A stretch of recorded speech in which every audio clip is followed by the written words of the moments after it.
What is going on, ladies and gentlemen, boys and girls? Good morning, good evening, good afternoon, wherever you are in the world. You know that the Rumboyz Fantasy Sports Network has you covered. We have you guys taken care of. Yeah. Welcome to another official All Smoke Call-In show where we are going to take your questions, your comments, your takes, your concerns on anything and everything happening in the sports world. Today, especially with football heating up, training camp started across the league for a couple teams. There's a lot in all sports. I mean, I could still talk about the NBA for like days. No, a lot of NBA action, stuff happening in the MLB. Always. Pitchers hitting batters maliciously. Fights breaking out, possibly. Oh yeah. But first, as always, make sure that you guys share the stream. Make sure you guys definitely get that done. Just give me one moment here. I'm also going to do the same thing. First thing that we do want to mention. First thing that we do want to mention and we do want to talk about, just before we start taking some calls, is what would you guys think of the potentiality, the possibility of a sports convention? I want you guys to be thinking kind of like in the mind frame of like Comic-Con, but except all football. Like you meet all of your favorite players from your favorite teams, so on and so forth. Want to know what you guys think about that? We would have things like live podcasts where different podcasts will set up booths. Try and get the cooperation of some of your favorite YouTubers out there as well. VIP access, tickets, stuff like that. So be thinking about, what you would pay for an event like that. Different players and stuff that you'd want to see.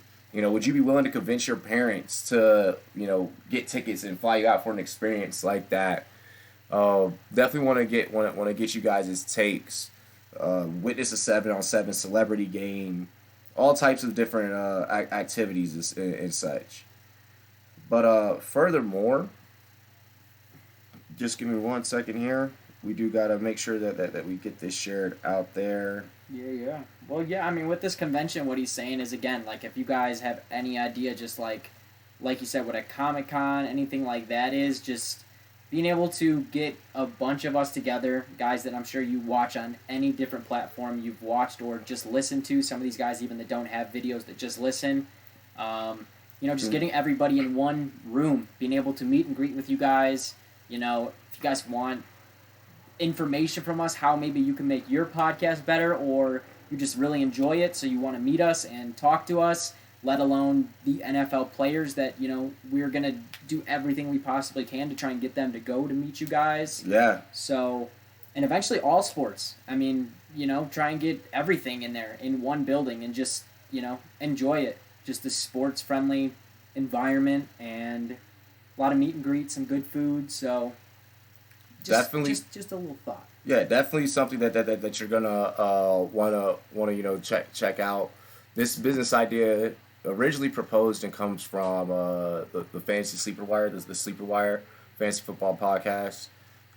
We're already kind of thinking about locations this could be done up at, investors, so on and so forth. Just a huge event to bring the sports community together. By the way, make sure that you guys do check us out on Sportscaster as well, YouTube. Here's the link for that. But we're definitely that's something throughout the call-in show I would love to get you guys' questions, comments, and concerns about. Yeah. You guys can meet. With this event, we're looking at. You guys already seen that we met at a rink. We're trying to get some NFL analysts through, coaches, players, just different stuff. Give you the full fan insider experience. Kind of what we got to enjoy when we went to the NFLPA rookie premiere. Oh, for sure. I mean, again, we've said that a couple times. We had so much fun doing that and being set up by the NFLPA that we would like to do, maybe not anything of that aspect to start, because, I mean, they are the NFLPA, but for sure get there and start it out with something very similar. Set up just a weekend event for you guys or whatever that be. Day one, autographs, meet and greets. Day two is, dinners, whatnot, and just everything. So, Bobby, you're asking for it. Bobby. You need to get frosty, bro. You need to stay frosty. But yeah. You're Other real than hot right that, now. here, give me 1 second. Let me just, like I said, I just want to make sure I get this stuff shared out as well. And then I'm going to go ahead and get the lines open for you guys in just one moment. Hope that you guys have missed us. We have definitely missed you guys. It's just worse because I'm sitting next to Robbie and I What? can't do anything about it. This motherfucker, whatever you say, Casper. Oh my gosh. Oh god. What up, Chris Senior? Just making sure that we get this shared out for you guys. BKB in the building. What's good over here on Sportscast? Hey, What's good? BKB. What's good? Alrighty, so we went ahead, got that shared out. Make sure that you guys tweet, retweet, and then retweet again. All that good stuff at this time. Let's go ahead and get these numbers on the screen for these folks. Ooh, They've yes, been waiting for this, I'm Yes, sure. sir. Yes, sir. Y'all, you know the number is on the screen on both of them. Alrighty, yep, number is out there. Transparent. Boy. You motherfucker.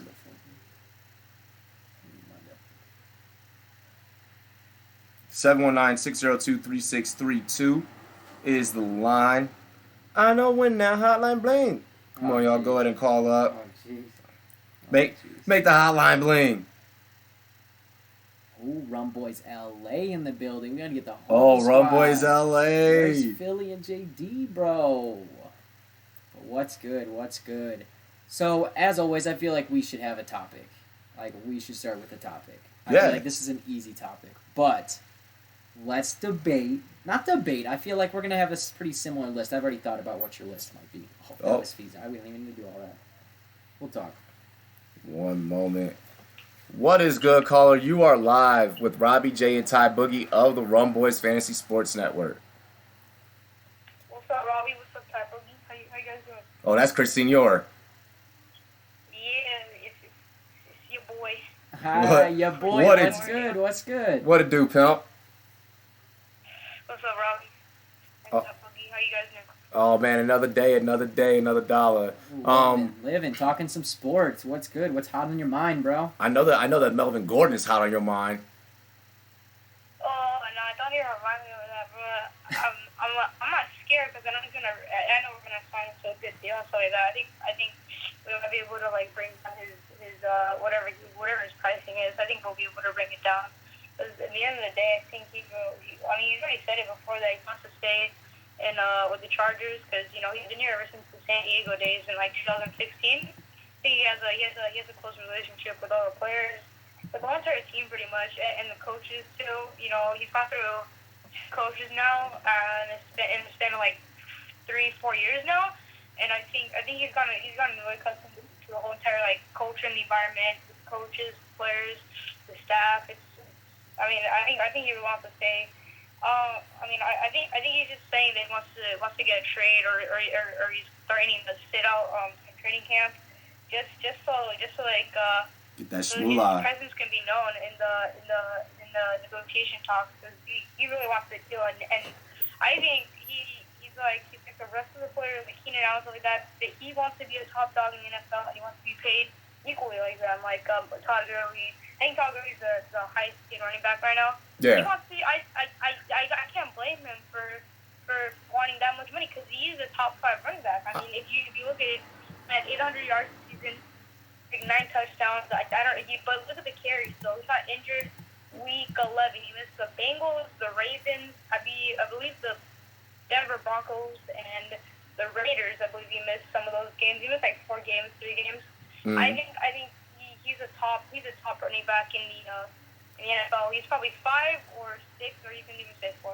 Hey, really quick. I'm gonna give you kind of my feedback as well.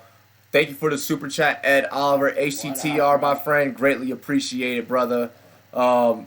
Chris. So with the Melvin Gordon situation, I think it's he has about $5 million left on his rookie deal. I don't know if I would go out there for $5 million and get banged up, especially being that I got injured last year. So that's something that I think that he's concerned about as well. Those medical bills damn sure ain't cheap. So he needs to make sure that he's taking care of himself as well. Um, Le'Veon last year changed the landscape of how running backs, think and how they should think, especially at that position and how physical and how banged up they could get at that position. He tried to. He got Yeah. paid less money, but he tried. Yeah, he tried to. I think that I don't know if the Chargers back up the Brinks truck, but I think they pay him a little bit. Maybe they toss in some incentives or something his way to make sure that he's happy and satified and stays with the roster. No, I'm with Chris, man. Yeah, I think it all makes sense. I mean, everything he just said makes sense. If you're on a rookie contract, but you know for a fact, I mean, he doesn't have to think or question about it. He's a top 5 running back in the league. Get paid like it. Yeah. Like he's not. No, this is a better situation for the Chargers than the Texans dealing with Jadeveon Clowney.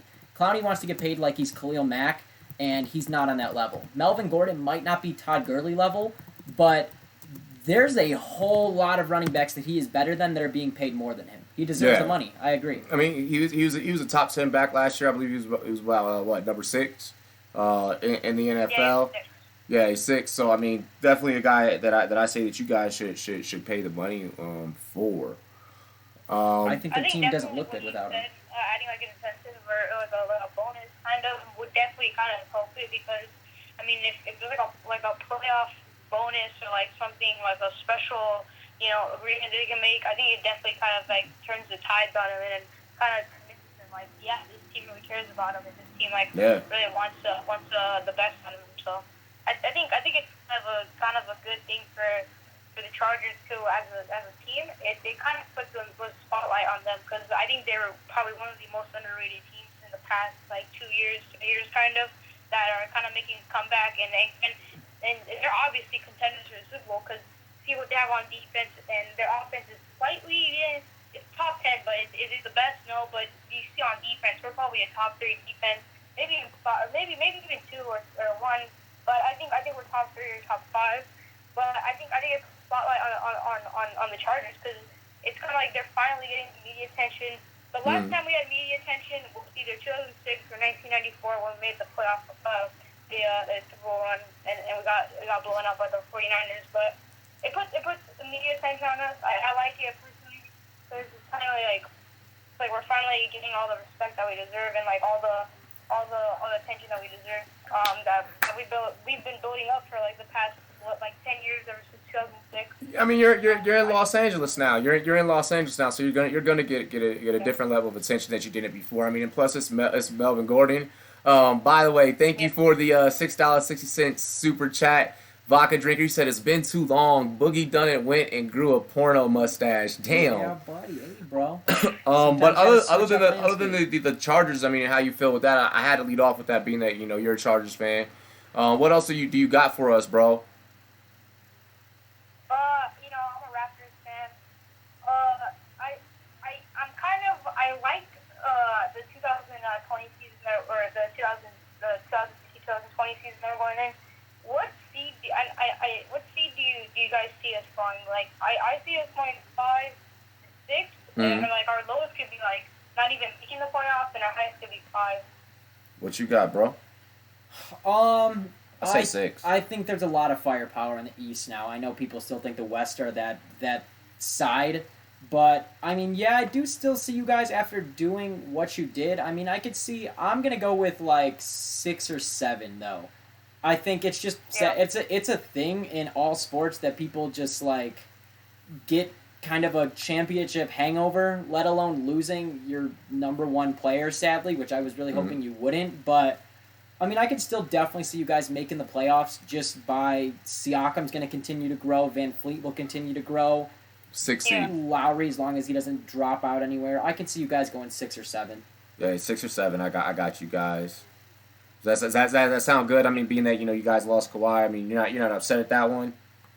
Kieran, what is good? I'm not upset because I mean that's what you have to prepare for with a 1-year deal. I mean, at first I was against it. I was one of those fans that had an emotional attachment to Dwayne Casey and DeRozan. I was like, no way, we're not losing a player that's been here this long for a player that may become injury prone and was injured with the Spurs. I was totally against it. And slowly in the beginning of the season, I said, you know what, give Kawhi a try, give Nick Nurse a try. We got a good team too with Danny Green. I like in the beginning. I like Danny Green better than Kawhi because Danny Green actually played last season. But that's something you have to prepare for a 1-year deal. I mean, you have to be like, you can't get attached to those types of players because they can be what, like 6 months into an amazing season. You're all into it and stuff like that, and in like 1 week, that's it. He's gone. That's pretty much what happened. It's sad and all, but I'm happy for him. He's like 27 and he has 2 rings, 2 MVPs. It's an amazing career. If he won a third one by 30, I think he's on track to becoming a top 10 player ever. Yeah. And he might be because he's probably the best 2-way player right now that we've seen. I mean, you can also add in LeBron because he has good defense too. But this season, Kawhi was amazing. I mean, he was scoring. I think he was averaging like 25 to 30 points a game. Yeah. He had a lot of steals, a lot of rebounds, a lot of blocks, and stuff like that. He was amazing for us. So. Hey, as long as like you mentioned, something that you have to prepare for. You're aware that it's something that you got to accept with the territory of having that 1-year deal structure. I'm glad that you said that. We do have to make room for other callers, but I do just want to get your feedback really quick one last time. If there were to be like a convention where you can meet players, get autographs, photographs, meet all your favorite podcasters, NFL analysts from like NFL Network, ESPN, all that stuff, like would this be something you'd be down for? Would you like that? Would you try and convince your parents like, hey, mom, dad, like we should do a family vacation and go to this thing? I mean, well, definitely. I heard you talking about it. That's like a Comic-Con. Yeah, I'll be down for it. Like kind of like a sports convention. Yeah, I go there. Like, is it just like football? Is it like football related, or is it all? Right now, we're just looking at it being a football one. Right now, we're just making it, like a it'll football. probably start football mainly. I mean, for sure, like we'll talk other sports the same as we do on our show, but it'll be focused with football. For sure. Yeah, I definitely go to one. If there's one near me, like in the range of like San Francisco to like Phoenix to like kind of going to Texas, yeah, I'll definitely go. Hell yeah. That's what's up. I'll be there for like a day or so. Hell yeah. Well, glad that we could get your get your feedback on that, young man. Chris, always a pleasure talking to you, my brother, and hopefully we will talk to you again soon. I know that me and you will be talking, so it's all love. All right, bro. Yeah. All right, man. Peace out, Pat Boogie and Robbie. Keep it up on your channel. Hell yeah, dilly Later, dilly. man. Appreciate it. Yes, Kieran, that is the number on there. Absolutely. Blake, what is good? What is good? Yo.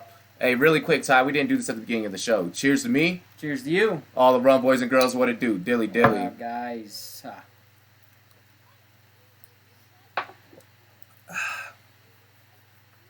What is good, caller? You are live with the Rumboyz Fantasy Sports Network.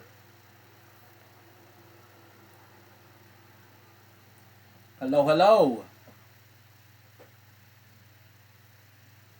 Alrighty, we got dead air on that one. We're going to make room for another caller. Kieran, yes, sir. Yes. 719-602-3632. Oh, yeah, Philansby, we could talk anything. Call in, bro. What you want? Hell yeah, Stupid Music. By the way, everyone go check out Stupid Music's new mixtape that just dropped. Stupid Music, you got permission to drop the link to that fire. Cushman, do it, bro. Anytime. I know Fantasy Football Wire wanted to call in. That's the caller I'm definitely interested in.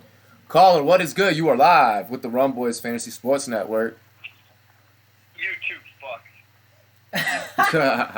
That's facts. What's good? What is going on, Rumboyz?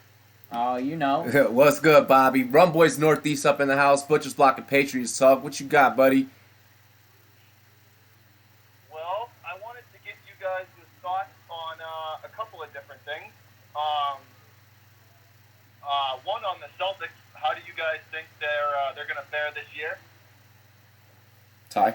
Oh, man, I got to go first. With the current state of the East, that the East is in?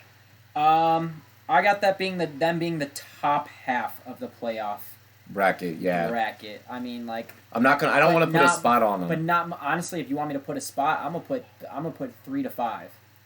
You guys end up 3 to 5. I can take that. I put him at a 4. 4? Oh wow, look at that. Yeah, so Because I still think Milwaukee's going to give them a hard time. And the 76ers, now that they added Al Horford, and let's be like realistic here, guys. The biggest problem with the 76ers was that they didn't have a real veteran guy that knows the game of basketball and can guide these young kids and get them all to pull in the right direction. Horford's that guy that can do that. yeah. That's what scares me about them, because their biggest flaw. What was their biggest flaw last year, right? They Chemistry. never could kind of pull it Working together. Yeah, chemistry and working together. They could never really pull it together when they really needed to the most. Horford can be that guy to do that in the locker room and on the court. Philly kind of scares me this year, but in my opinion, the Sixers and the Bucks, at this point right now, are better than the Celtics. I'm gonna be honest. The Sixers are that couple, that married couple, that behind closed doors they argue a lot, but then when they're in front of the kids, they make sure that everything is all good and hunky dory. They do a damn good job of that. Yeah, but that's how I feel about the Sixers, and I think that no matter who's in that locker room, that's not going to change, and there's nothing that anyone on the face of this planet can do to change my mind. That's a leadership thing, and I don't think that Horford is gonna. If this was the Celtics and not with no Kyrie and stuff like that, then yeah, completely different. But this is the Sixers. This is an organization that they're just known for having that personality. I just don't see them working together as a team, no matter who's there. I will say though, dude, with the Sixers, I'm nervous about them. I agree with you. I still think they're absolutely playoff team. Blah blah blah, all this. I mean, I don't need to go into it, but they worry me as a team. They could take the Celtics out in the series. Having a leader and a guaranteed shot maker when time is running out is a major factor in the sport of basketball. When you have Ben Simmons, who, I'm sorry, you can take the game-winning shot if you want to. Go ahead. You're going to drive, and I'm going to put a center right there, and you're going to get blocked. Al Horford is going to get yelled at by Joel Embiid because Horford's going to try and be Horford and be like, come on, guys, let's get this together. We can win this thing. And Embiid's going to be like, shut up. You have no idea. And he's just going to tear him up. I just don't – I don't like anything in that situation. No Jimmy is a problem. What else you got for us, though, man? Well, the next take I wanted to get you guys to think of, I personally think that the Rockets this year are putting James Harden and Russell Westbrook on the same team. That's going to be an epic fail. No. I think so as well. I don't. No. We've all seen my. You're talking about. Listen to this, right? You're talking about look it up. The two most ball dominant players in the NBA, and you're going to put them on the same team, and especially the way Harden operates, dude, that's going to be a shit show in Houston. Exactly. I think that I don't think that they're going anywhere. Once again, to quote Kobe Bryant, you cannot win with that style of play, and I just don't see it happening. I just don't. I don't. I think they have to change their style of play. Russell Westbrook's never getting a ring. They're gonna have to. And honestly, think about this. You're asking Westbrook and Harden to do something that they've never had to do in their careers. Share the ball. Not since they were together. But the other problem is everybody looks at this and is like, neither of them can share the ball. What's their average assists per game in the last couple of years? I get it. I know you guys are going to be like, assists don't matter, blah, blah, blah. It's just not sharing the ball. Dude, they both average a double-double. I'm not, like I said, I'm not. Yeah, but guess what? They're both like prima donnas. Too. Exactly. So if they don't get their double-double, they're going to whine about it. We already saw Harden chastise Chris Paul, who is his senior. Okay, I don't give a fuck. On and off the court, that is your senior. That's someone that's been in the league longer, knows the game more. You shut up and you listen to that locker room presence, and that did not take place in Houston this past season. Harden has it in his mind. He's an elite guy. He can win at this level. He's a league MVP, so on and so forth. Yada yada yada yada. Like, no, I just don't see, because of where they are at now and the ages that they are at now as human beings. You can't put two people like, yeah, they're not going to get along. It's going to be like, that's going to be a mess in Houston. Hell yeah. I don't think so. It's like, all right, look, this is an absolute terrible way to compare it, but like, it's almost like when you have a friend's dog come to your house. Like, if Nala was coming to my house, like, it's Hendrix' house, so my dog's name is Hendrix, so he's probably going to be like, yo, this is my house at first. But after a while, it's going to be like, bro, we're just both dogs living in a crib. Like, no, it's just going to be like... it's not going to happen. I think it will. I think it will. They both want to win right now. All their goal is winning. You're talking to, like, Harden is never going to be able to do that with Westbrook. Brody's a child. Ever. Brody has the maturity of a fucking Paul. child. Brody has the maturity of a child. I know 12-year-olds that are more mature. Chris Sr., who calls into our show, has more maturity than Russell Westbrook. Them two, you watch, man. That locker room, I'm calling it right now. Mark this down on the Rumboyz Fantasy Sports Network tape. I'm calling it right now. Them two are gonna argue. They'll be arguing and bitching and moaning at each other, and you'll see. It's gonna be a Celtics situation. Here's what we'll do with this one. Here's what we'll do with this one. We'll get Rumboyz Central to post this one in the forums, and we'll get an article going. Everybody can debate this on Rumboyz.com. This is going to be one that we're definitely posting up on Rumboyz.com. Bro. Bring the heat. Yeah, what do you guys think? Is it going to be a disaster, or is it actually going to work? Yup. No, it works out. Let's get in. I think it works out. Let's get one more, and then let's get your take on the convention idea as well, bro. My take on the convention idea? Yeah, if you don't have one more sports take. Well, let's see. I don't think I got too much going on. I have some news that's not concrete enough to drop yet, but I will. Once I get confirmation on it, I'll talk to you behind the scenes, Robbie. I do have some stuff. Rumboyz Northeast might be dropping some big news. All right. Well, then I got some news I got to hear about on the show right now while you're on the phone. I got a question. What? Did you hear Cantor getting introduced to the Celtics? Did you hear that press conference? The press conference? No, I didn't get to hear much of it. So the only thing that matters in this press conference is I need to know what your thoughts are on Enes Kanter when being allowed to select his own number. Enes Kanter went with number 11. Now, we all know who wore number 11 for the Celtics last year, who is obviously no longer there, who ran that team last year. He said in the exact press conference, Enes Kanter, why did you select number 11? And he said, it's the number I wore before, and I want to be the reason no one wears it again. Tell me who did that last year. I don't know what happened. Kyrie Irving. Kyrie said the exact same thing. Kanter literally laughed it off after saying the same thing. Do you think this is a power move by Kanter, or you think this is a BS move by Kanter? It's a power move. Fuck Kyrie. Exactly. Yeah, Okay. I'm with Kanter on this one. Yeah, that's an easy one. Kyrie destroyed the locker room of the Celtics, and it was blatantly obvious halfway through the season that he wasn't the player that the fans thought he was, and let's put it this way, he wasn't the leader we wanted or needed him to be. Oh yeah, no, I agree. Kyrie got put under pressure in a big market. They put all the spotlights, all the mics on him. He was the number one guy. We trusted him with the team, and we hoped he would lead it, accordingly, and it was an epic fail. The spotlights were put on him, and the mics were put in his face, and he was given the number one spot, and he proved that he couldn't handle it.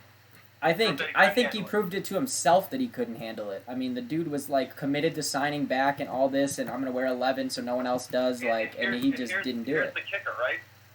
He shot his mouth off to get out under LeBron's shadow, right? Shot his mouth off to get out from under LeBron's shadow.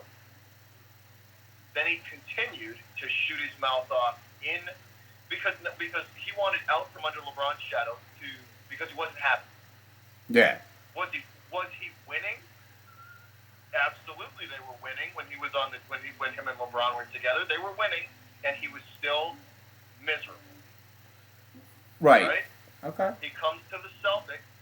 He's the main reason in year one that he was there. They were put in the position they were put in. Did he get hurt? Yeah. But was he the main reason that one of the main reasons that got them there in year one of him being there? Absolutely. Throw him out, Bryce. Right? Then he got challenged in year two by some of these young kids. You know what I mean? They were looking for leadership, they were looking for guidance, and they were looking for a direction. And he wasn't able to give it, you know. And he couldn't guide the young kids and play ball at the same time. Okay. As much as I hate to say it because I can't stand LeBron, I really like. LeBron is a planet player. He's a planet player. Planet players can handle all that, and they can handle anything you put in front of them. Right. And they can. And Kyrie, there's been. Kyrie couldn't do that. Look at the past. Look at the past and look at the pattern. He's not a number one guy. He's not that planet player. He's not. Am I saying he sucks? No. Am I saying he's not a planet player? He's just. It's just his personality. His personality off the court is what Rex. I 100% get what you're saying. He's not a planet player, and he thinks he is.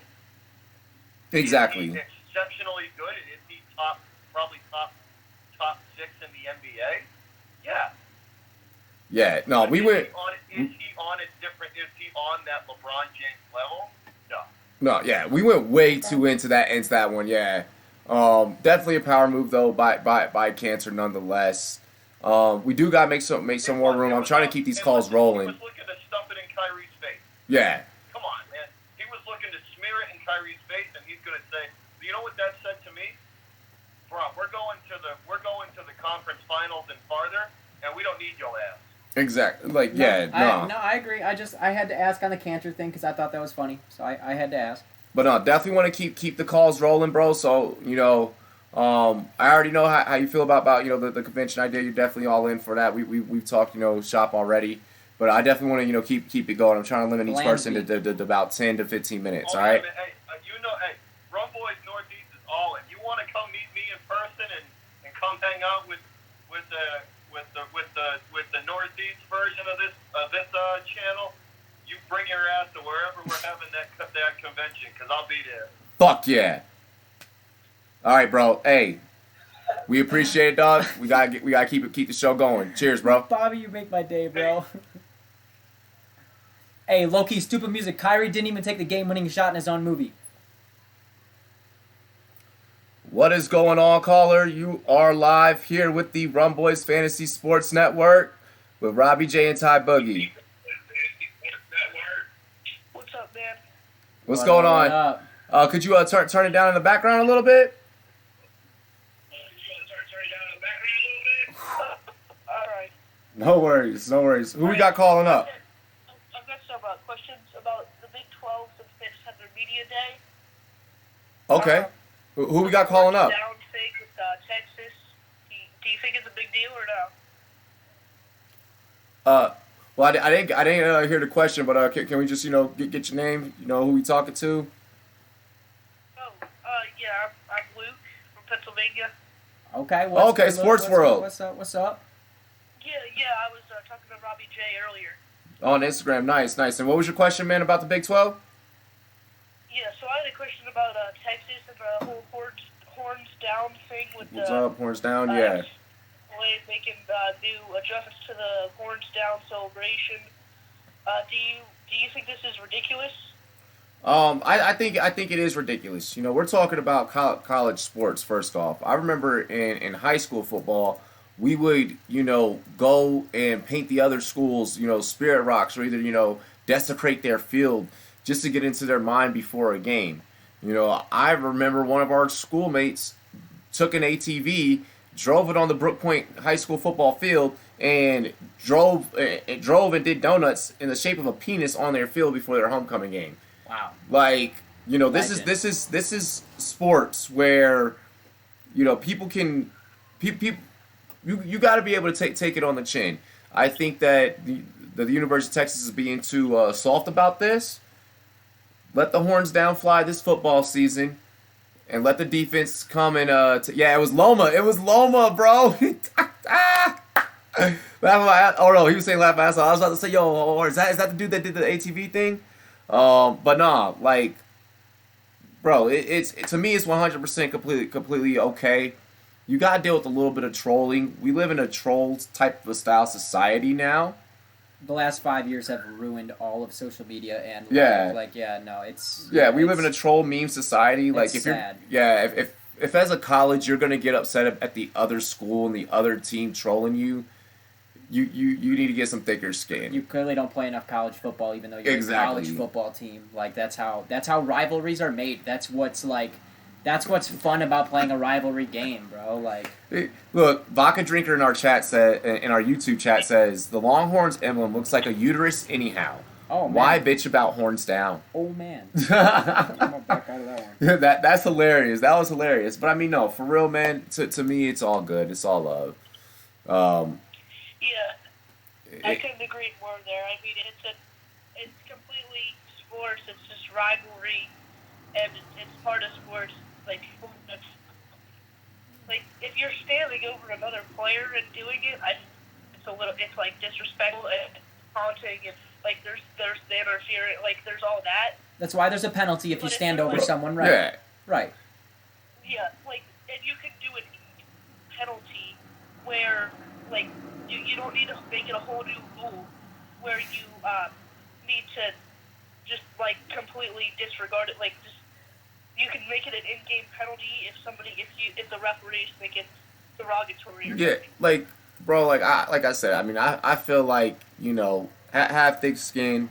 You know, I know for a fact that I've said things to people on a football field, especially after I've either picked them off or laid them out, you know, and, you know, you just got to deal with it. You just got to deal with it. I mean, if they're going to make it, you know, a whole different penalty or whatever the case may be, that just shows how soft we're starting to get. And I that's something I don't like and I don't agree with. Yeah. Can you imagine if a rivalry game, like, can you imagine if the Cowboys and the Redskins were That- like, I was about to yo, use that. man, like, it's good to see you. I can't wait to go on the thing. You think the Cowboys will win today? I bet you the Cowboys Bro, win today. Like, the amount of memes. dude, that'd be so lame. Bro, the Terrell Owens when he was still a 49er took the football and slammed it down in the middle of the star. That happened. Yeah, stopped running his route. Caught the pass, stopped running his route, and just went boom right in the middle of the field. Did not give a fuck about running into the end zone. Dude. But how much better did that make that? If Cubs and White Sox didn't fight every single time there was a Cubs White Sox game, I wouldn't watch it. I'm saying. Rivalries need to be a thing. Like, it's ridiculous that they're even Exactly. doing this right now. Players are gonna jaw jack on the field. Your little, you know, logo thing is gonna get flipped upside down. Fans are gonna come into the stadium with signs that say "You suck," so on and so forth. So on is like it is sports. It's sports. But it's also one of the things that I love about sports. That's what's upsetting about this current situation, is I love that part of sports. Yes. Yep. What else you got, buddy? Check out Sports World as well. Keeping the subject on Big 12 football, I like this. Oklahoma's coach Lincoln Riley said to the media that they didn't know if Jalen Hurts was going to be the sure starter this season. Personally, I think that it's a smart move since they had Kyler Murray in the second spot in the depth chart a few years ago when Baker Mayfield was starting. So what were your thoughts on that? Like, do you think this is, once again, ridiculous that Oklahoma isn't making this guy the starter? So I think it's absolutely completely ridiculous. This is one of those things that a coach just says just to say. If you ever check us out over on YouTube, one of my friends in the chat, Stupid Music, we played football together.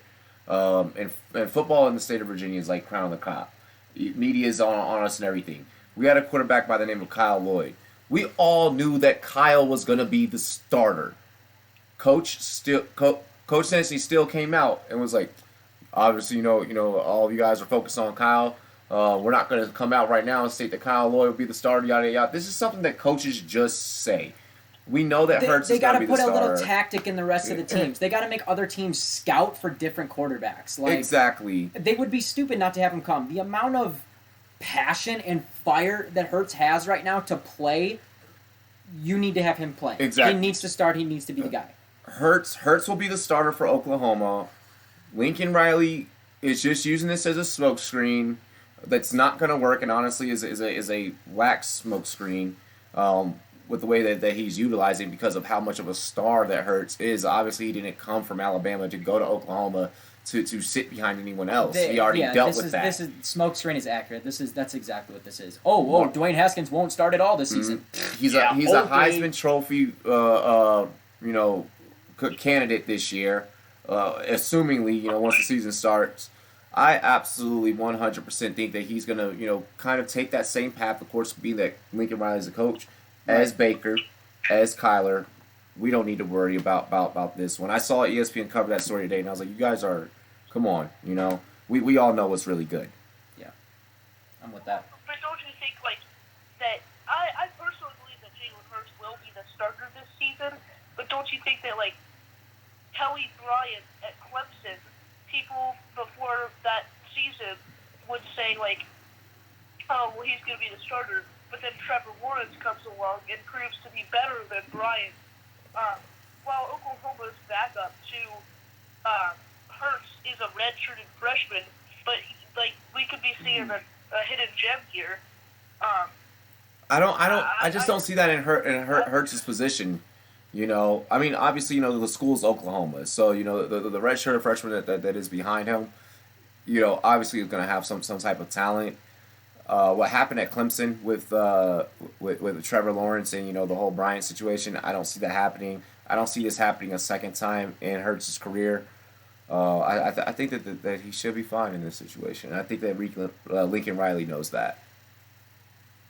I agree. All right, well, I'm a huge fan of the show, and those are the questions that I had for you guys. I was curious to see what your takes on that was. Dude, definitely happy that you called up with something different. Not many have called up with college football talk. Yeah, no, that was great. That was perfect. Look for us to also be covering college football this season. I will be taking care of you on that front as well, okay? All right, I will see you guys later. Thanks for getting my call on. Hey, All no right, worries, appreciate Sports it. World. Have a nice one, brother. Peace. See you. We got guys from YouTube calling in, Blake, guys from you better figure this Sportscaster. Polanski. I know for a fact that Fantasy Wire wanted to call. Now that's a call that I'm anxious. Hopefully that's the one that comes in next. I saw that he said, "Hey, I'm gonna hit you up on Skype." Oh yeah, no, Sports World definitely knew his stuff. Let's see here. Oh, give me 1 second. What is good, caller? You are live here on the Rumboyz Fantasy Sports Network with Robbie J and Ty Boogie. Who's this? Hey, it's Frank at Fantasy Wire HQ. What's up, man? What is going on, yeah. Frank? Hey, before we get into your takes, buddy, everybody make sure that you check out Frank B, okay? Everybody make sure you check out the Fantasy Wire. If you have a Twitter account, I'm expecting you to utilize it and give him a follow. And you do that on the strength of the Rumboyz. Please and thank you, guys. What's good, buddy?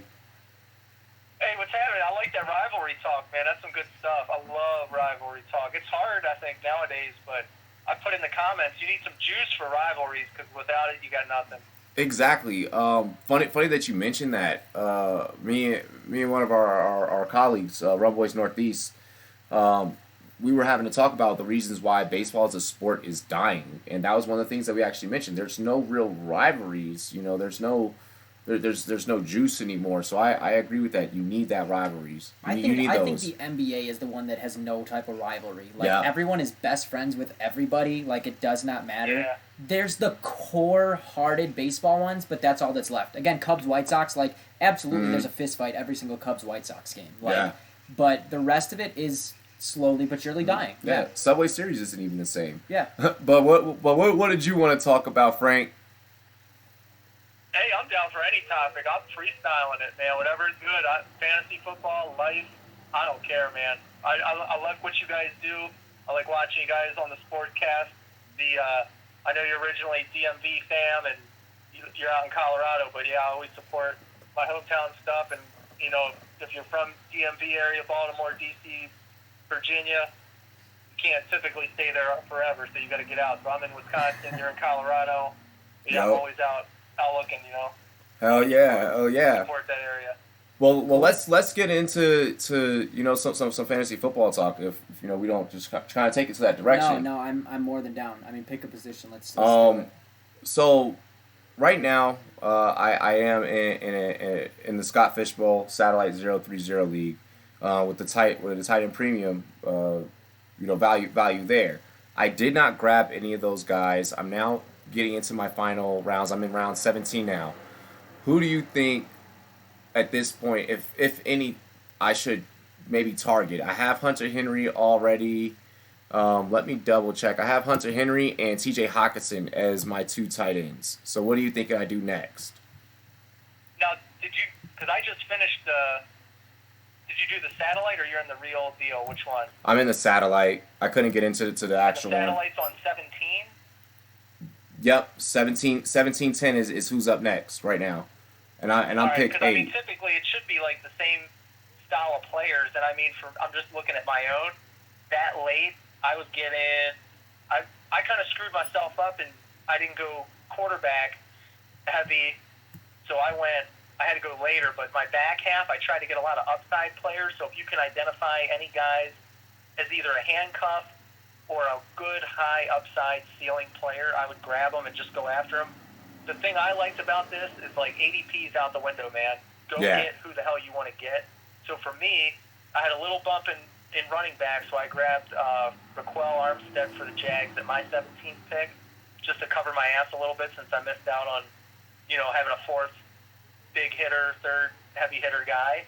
But even in those late 17 to 22, I mean, man, some of the guys I got, Ian Thomas, he'll back up Greg Olsen. Greg Olsen ain't going to last with his foot. Absolutely. Matt LaCoste for the Patriots, tight end, nobody is, I mean, if anybody's more off the grid than this guy, he's next in line pretty much to be running out this season to start. Ben Watson suspended for 4 games, right? Yep. Right. No target. All the Gronk's targets are going somewhere. So tight end, I took a flyer on him. Hakeem Butler for the Cardinals. 21, I grabbed him just for the hell of it. That's an offense. It's unknown, man. Sometimes I'll put some chips in on those kind of deals where it's a new coach, new offense. It's a complete toss-up, man. Maybe I get burned. Maybe somebody I could dump later. Maybe he turns out to be a gem. You never know, man. They're going to be throwing the ball. They're going to have to compete in the games and hang in there. I don't think the defense is going to keep them in games much. So they could be in some shootout style of things. We know Kingsbury is going to be the heavy pass action, slot receivers, 4 wide, 3 wide. So I think Butler could get some looks. Why not? So guys like that, I think if he's, depending on who's left, who would be, if you sort that list, who's out there now? Is it kind of like no-namers, or is it picked over? So what I'm looking at are, Jason Witten is a guy that I might let fall to me just because I'm like, he's obviously going to play because he's waiting. Like, he's going to be on the field. Being that he came back, so like he's still out there in terms of a tight end, because I'm just trying to see if I can shore up a third one. Irv Smith Jr. still out there. Yep. Let's see here. I mean, Cameron that's Brate, handcuffed Kyle Rudolph. Yeah, Cameron Brate. Yeah, like you said, the handcuff to Kyle Rudolph with Irv Smith Jr.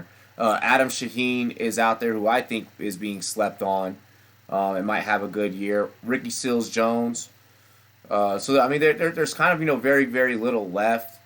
I'm just trying to make sure I capitalize, being that there is that tight end premium there. I mean, but there's even still that makes it more important. So exactly. I mean, but even at running back, I mean, there's still Yeldon on the board. There's still Tony Pollard, who's probably going to get some touches. Gus Edwards is still out there. Rex Burkhead, Frank Gore. And any of these guys are probably going to fall to me. In my league, yeah, there's... I would like the Yeldon or Gus Edwards, because McCoy's not going to play full season, and even Ingram, I mean, he's older, but that's going to be a rotational kind of backfield. I think Ingram's going to be your main guy for the Ravens, but they're still going to have to spell him or complement him with Gus Edwards just to keep him healthy. I mean, as much as they're going to run the damn ball, they got to conserve him for the season. So I could see plenty of opportunity for Edwards, and I think what was the scoring in there? Like, you know, if you're looking for 50 rush yards, 50 pass, is a stat or something. So I mean, that he's got opportunity there for sure. And Ingram, if say he gets banged up, you never know. There you go. He's your next up. They liked Gus Edwards. They really liked Gus Edwards at the end of last year. They really liked him. So I know they went to get Ingram, but they had high praises for him last year. Yup. I mean, even at receiver, you know, I have options. You know, Butler is out there, Devontae Parker's out there, Ted Ginn, Jamison Crowder, Nelson Aguilar, Antonio Callaway. So like, I could even make the most out of the receiver position. You know, so my league is unique because it's like there's value all over the place. It's just like, what do I want to secure? Yeah, Aguilar is people are sleeping on him too, and he's going back to the slot where he kind of should be. Mm-hmm. I picked him up I think I picked him up on my 19th pick. He's a good one. And then, like you said, who was the other guy you just rattled off? I'm sorry, I have a brain fart. You said Aguilar and who else? Aguilar. Let's see here. Give me 1 second. I just scrolled up on accident. Harmon's up there. Damn. Oh, Ted Ginn. Ted Ginn. Yeah, I said Ted Ginn. You know, they throw to him deep 2-3 times a game, 50 yards, done deal. The guy gets 20 a clip. So, yeah, there's a lot. I love the scoring setup. It's unique, and you kind of got a game plan, but it does make you a little more aggressive to go after a guy you want rather than, you know, kind of staying with the average draft position, so to say. But, yeah, it's cool, man. There's some good value late. Just hit it. Facts. Let's see here. One thing that I wanted to ask you. Damn, I just kind of blanked. Oh, wow. That really. Oh, one of the things that I wanted to ask you was, yeah, it happens. You know, that Colorado life. Wow. But one of the things I wanted to ask you was, I was listening to Fifth Yard Rush, you know, our colleagues over in the UK. Shouts to those guys. And they were stating on one of their podcasts that they were in about, 30 to 35 fantasy football leagues. And I know that you've been dabbling in the industry for a while. About how many are you planning on being in this year, aside from SFB9? I'm locked in, I think, right now on 8. Woo! Okay. Nice. For just fantasy leagues, right? Yep, just fantasy football leagues, yeah. Yeah, and I'm in 8, and I know, and I always say this because I'm a little different, man. Everybody does a bunch of leagues, and they'll do pretty much the same team in every league. And I do it completely different. I try a different strategy for every league. I try to do a different strategy for every single league, so I have a completely different looking roster. And just like a nerd that I am, I'll just kind of write it out on paper on the side. I'll stick it in my computer desk just to see at the end of the year what strategy gave me the best or what team gave me the best out of all these leagues that I'm in, just for the hell of it to laugh at my own stuff, So, one, I'll do the 0 wide receiver strategy. The next one, I'll do best available. The next one, I'll do 0 running back strategy. The next one, I'll do tight end premium, and I'll just do all different things. Yeah. Okay, I like happens, that. Man, I don't know. I try to keep it a max of 10 leagues because it's just too much to handle sometimes. But I think 8 for me is my cap. And I'm constantly in the phone, and I'm not paying attention to reality. So.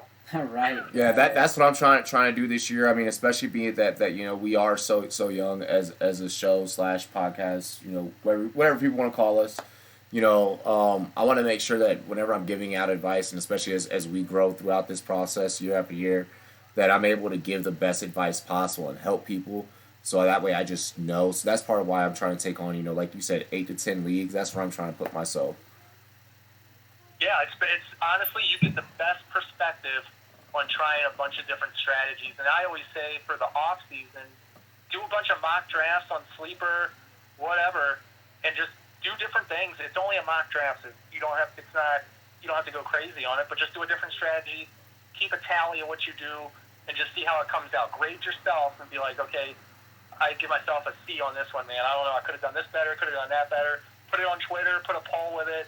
Let other people critique your teams, and then just head into whatever draft and say, all right, well, doing it this way worked pretty good in my mocks.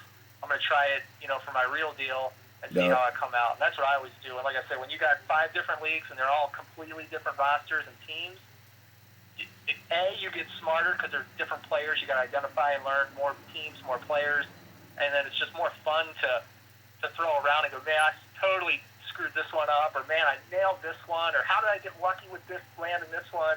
And you'll really, at the end of the season, have a good understanding of like the proper thing that works for you in that draft. Because every draft league is different too, and I think that people don't talk about that enough. Is that when you draft with whatever crew of people you're in for that league, it's different, man. Yeah, it's different. Totally different. They've got different strategies of their own, different players, priorities. Poker face, everything. Got its own little unique thing. Yep. No, absolutely. Like even my the SFB is my first one that I've done, and I'm just like, man, like I really honestly I see how much I'm the only podcast in my satellite league, and I'm like just watching. I'm like I see how much I really know compared to the other guys. Ty, he's a person, kind of heading into this year. He's like, I don't know if I'm gonna do fantasy, but I mean, he's so damn good at it. Dude, he's so good. My mind just starts to melt after I make 5 fantasy leagues a year. I'm just like, who the hell is on my team? And I'm rooting for somebody, against somebody, and it becomes emotional. I like want to not watch football. I want to not watch football, and that's the worst thing I've ever told myself. So really quick, Frank. Like I said, make sure you guys follow Frank on Twitter. I'll get his Twitter link in our chats here so that you guys can take a look. Let people know how long you've been running the fantasy wire. Well, I did. It's on Twitter. It's at FantasyWireHQ, and like just getting started out for me. I've always done. I mean, I've been playing fantasy football probably since like '98, '99. I used to do it in my work, and I was never the person to organize it. I just went along. Another guy did it. So through all these years, I'm like, man, I got to start doing this. And I did my own leagues. I started doing my own family league, and it was always kind of like if you're good with electrical shit and tech, you know how you're the go-to guy in your family and friend circle, where it's like, hey, I just bought this TV, and I'm looking at the video outputs on the back, the HDMI, the Blu-ray. They go to you because you know the shit. Right. So, like, for me with fantasy, it's like everybody came, well, you know fantasy. What do you think about this guy? And I'm like, and everybody be like, you should just start your own damn website or do that stuff for fun. I'm like, I always put it off. And my daughter went off to college, and I'm like, I should just start doing this more. I got more time now. Yeah. And I just did the website on my own. I set that up, did Twitter, did fantasy just for fun. Like I said, I mean, we all work full-time jobs and do other stuff, so life happens. I just do it on the side for fun. And then with Purple Rain Show, that's my guy Phil out in Baltimore. He runs that site, and he's like, hey, we're looking to add fantasy content on top of the Ravens content that we do if you want to do it. And I'm like, yeah, I'll do that shit. And then I started with that.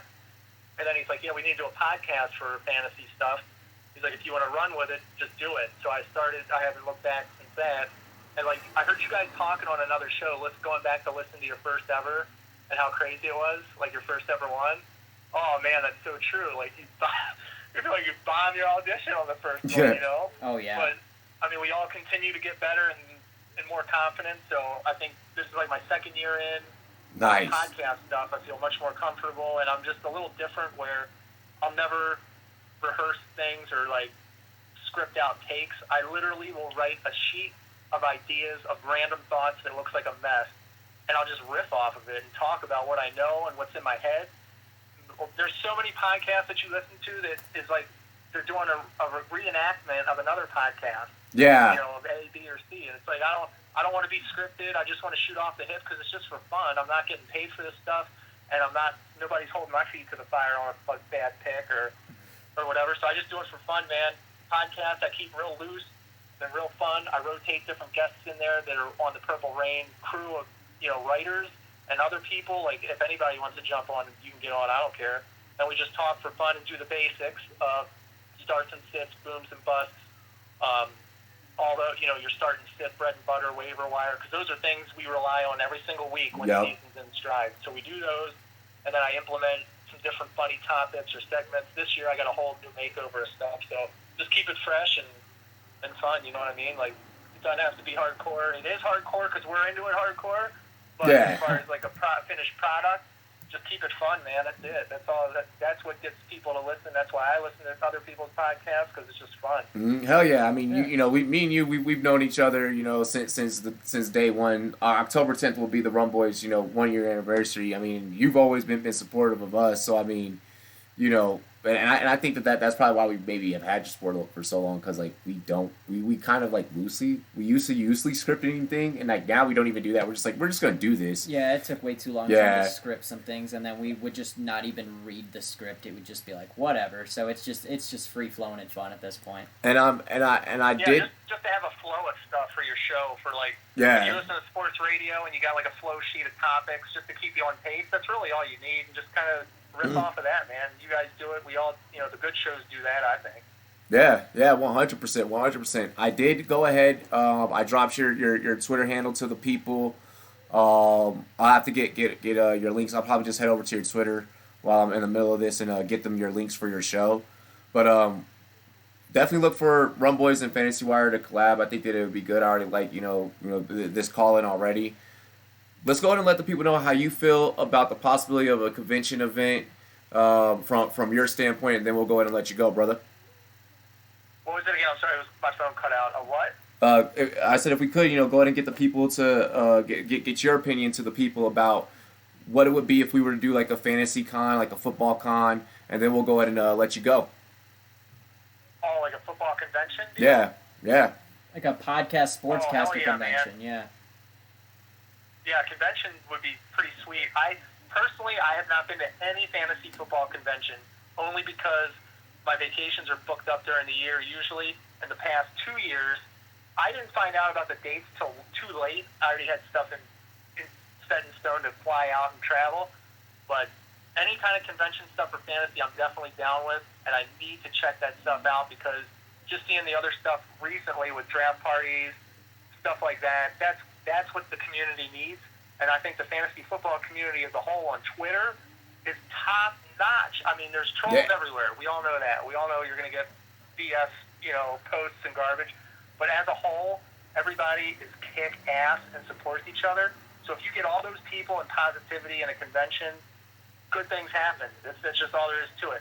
Now, I don't know when you start sprinkling in alcohol, because I don't know people's or anything like that. Not till after hours. Like conventions primo, that would be great, you know, to get out there and meet and greet, put faces, you know, and voices in person to the people that you follow on Twitter, YouTube, what have you.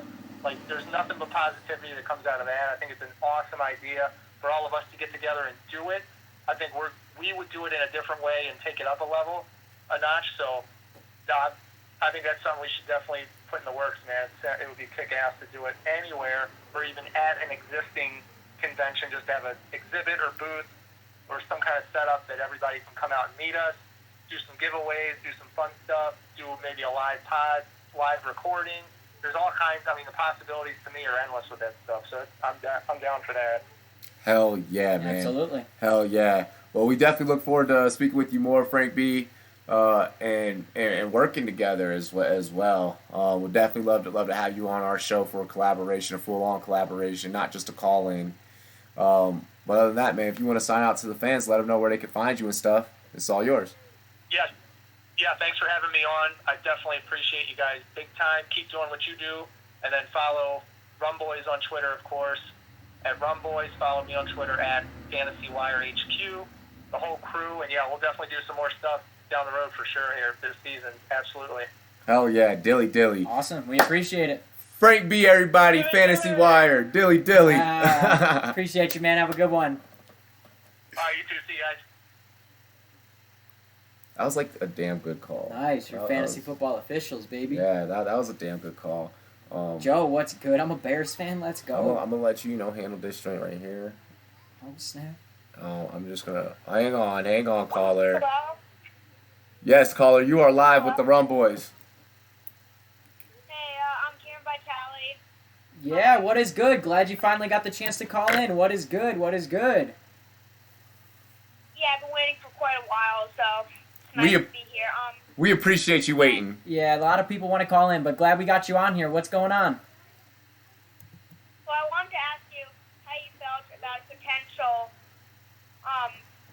game NFL season. Do you think that's just talk? Do you think it could actually happen? And if so, what do you think could be some implications? I do not like the idea. I do not think that it is just talk because they are trying to find a way to limit injuries and so on and so forth.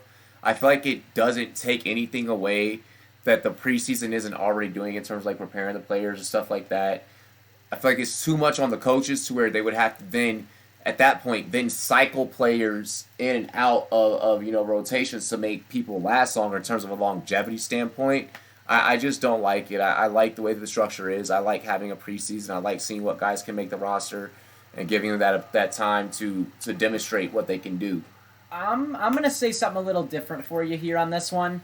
I'm not even actually sure which direct show or podcast, whatever I was listening to, but it made very good sense to me. And basically, if you're one of these NFL players, yes, injury is a factor, and yes, we don't want to see injuries come and go, so that's part of it. But the biggest thing is money involved in this. If they're going to put up a whole nother 2 regular NFL season games, they're going to have to pay these players the full amount of another 2 NFL games. So, I mean, if you're an NFL player and you make, say, $500,000 a game, if you get another $1 million for playing 2 more games, you might consider it. You know what I mean? That's a lot of money. But the problem with it is a lot of these owners that own the teams, like Jerry Jones type guys, they want the extra 2 games for the money for themselves. They don't want to just give the money to the players. They want the extra 2 games to make their own money. And I think that's going to be the biggest thing that holds it up is the players are going to want the full amount what they deserve to play another 2 full games and to prepare another 2 weeks and to have to deal with the injuries that implicate with that. But if they can get paid, I feel like they might consider it. It'll be up to the owners if they will. I mean, they would definitely pay them. There's a lot of talk that the owners will not pay them full price for these games. Then I don't like it. I don't like it. You wouldn't play. If you're an NFL player, you wouldn't play. If you get the full price of a game, you consider it. Coming from someone that I know what a hit feels like. Blansby, not. You're not putting me out there at risk for not the same price of what you already pay me. If it's preseason status and it's about me making a roster and playing for a spot, man, I'm right there with you, buddy. I'm right there with you. Yeah, let me touch the field and let me go for it. But I mean, we're talking regular season, a game that counts, and pay may not be the same. Nah.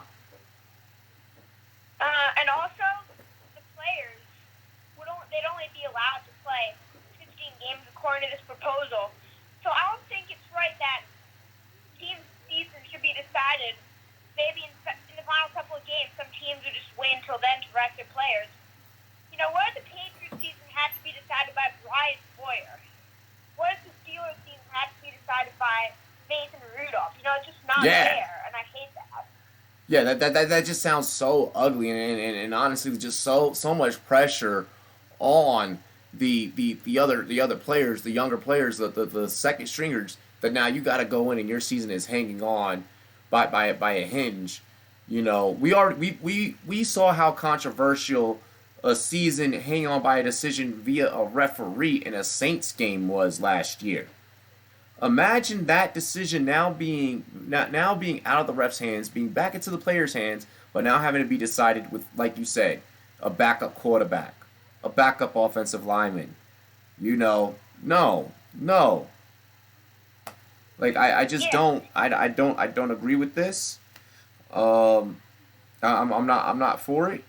If we're trying to find a way to limit the preseason so that injuries aren't happening in the preseason, my solution to that is you don't play all of your stars as much. You tone it back a little bit. The other problem is there's so many players in the NFL. Some will want to do it. Again, what I was saying, some will be like an extra $1 million for 2 more games, 2 more weeks. Sign me up, dog. That's perfect. I'm down. Yeah. Some people are going to be like, I could get hurt in those 2 weeks. I'm not willing to play those.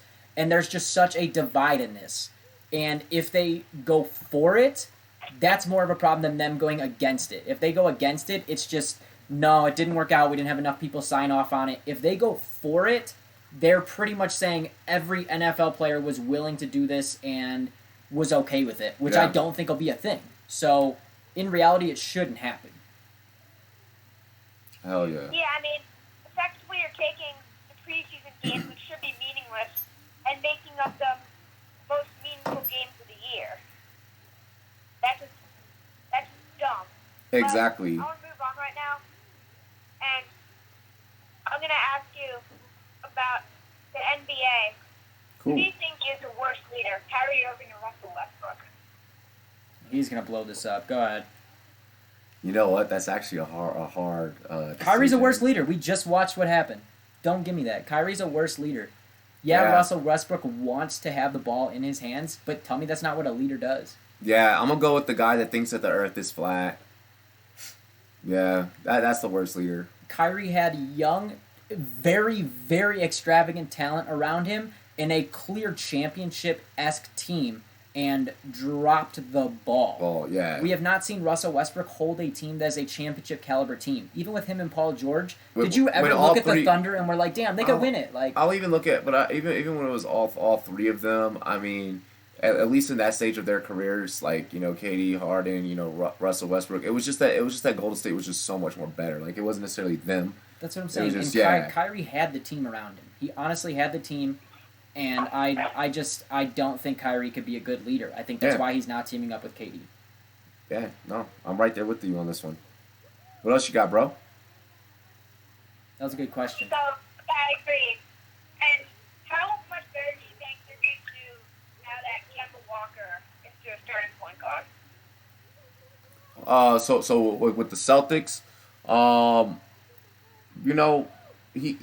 the personalities overall, not just Kemba, the personalities overall of all of the new locker room that Boston's going to have is going to greatly benefit. So I could see you got guys winning a few more games. I mean, I don't want to necessarily go on a record, but I could see you guys significantly being better than where you were last year. No, I think they're better. I think that's a solid thing you can say. I think chemistry is a very major thing in the sport of basketball. Yes, if it's football and you have 11 dudes on a field, like, some dude can disagree with another Yeah. dude. If you have 5 and it majorly matters who passed the ball to who, that matters. I think Kemba going there and having a winning mentality, the only thing he has said since he put a Celtics uniform on or been told he's a Celtic is, I'm here to win, I'm here to win, I'm here to win. Yeah. And I think that makes the Celtics that much better. Their team may have gotten worse without Rozier, without Horford, and Morris is gone, other big names like that.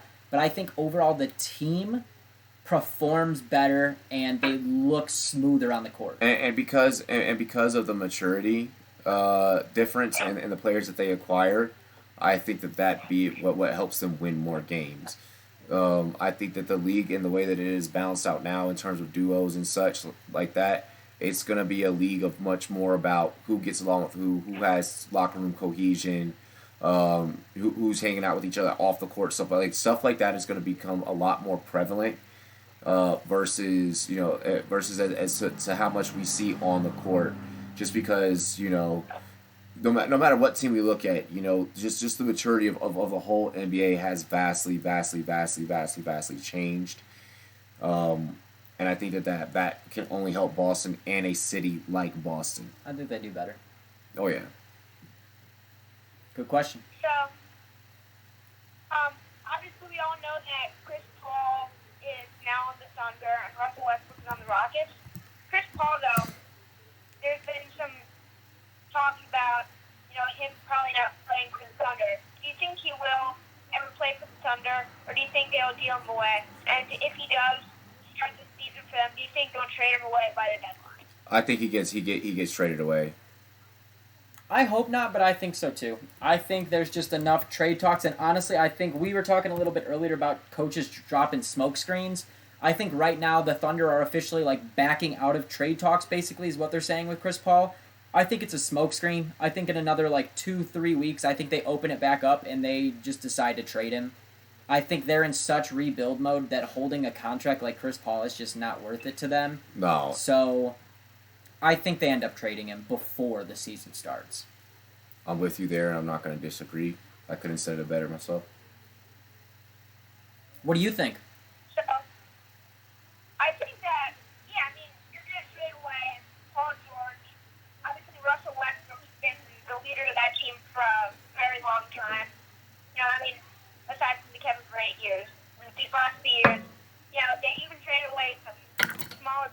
Jeremy Grant, they're definitely in full rebuild mode, and I don't expect them to keep Chris Paul's contract. It just doesn't make sense to them right now.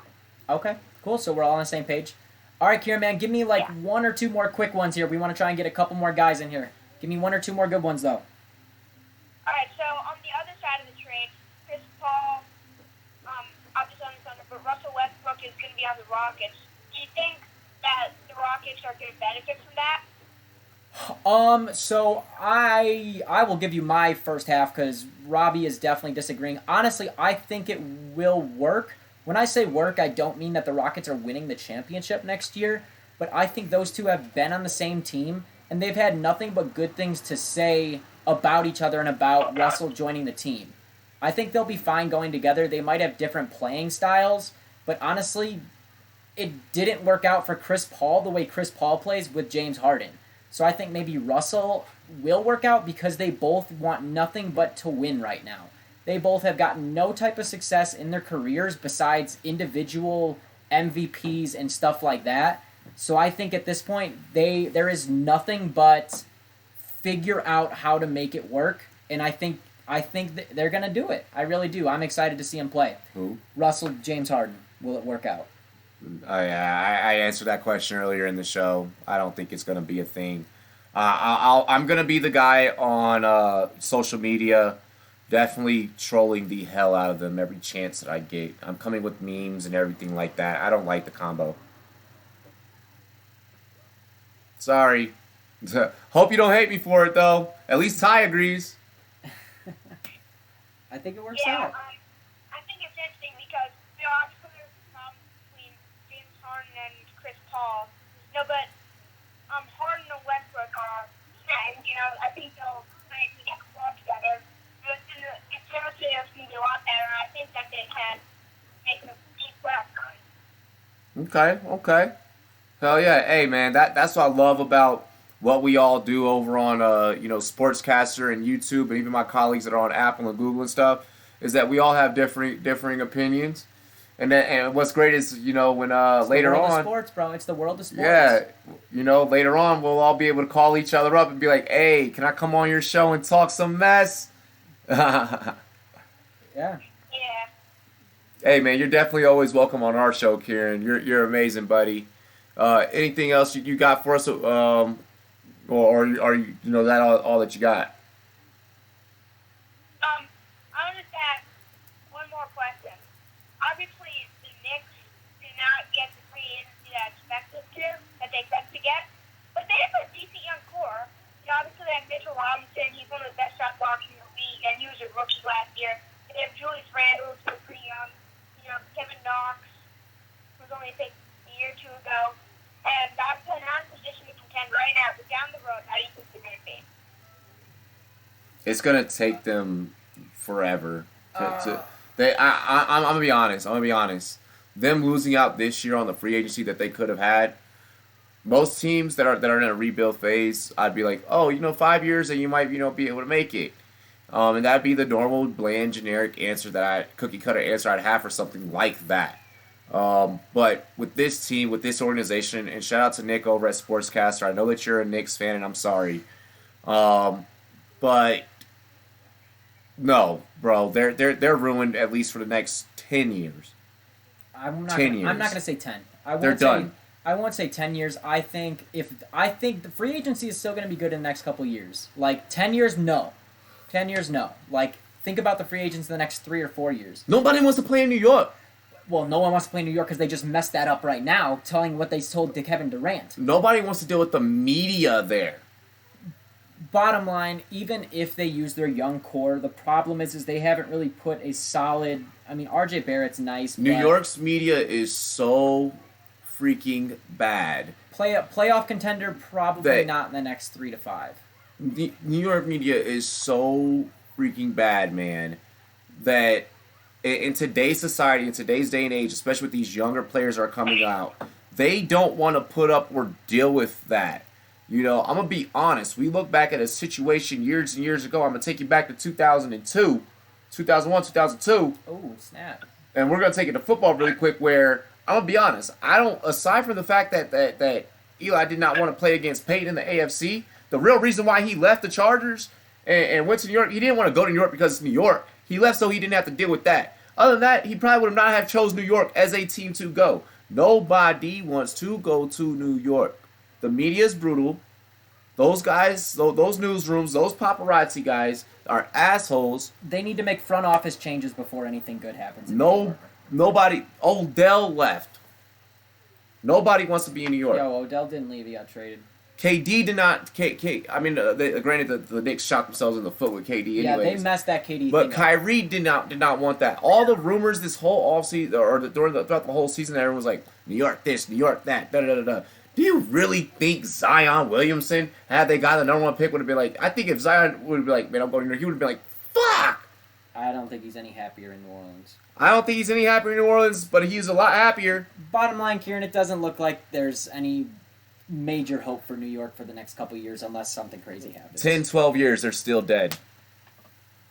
Yeah, unfortunately, I think you might be right.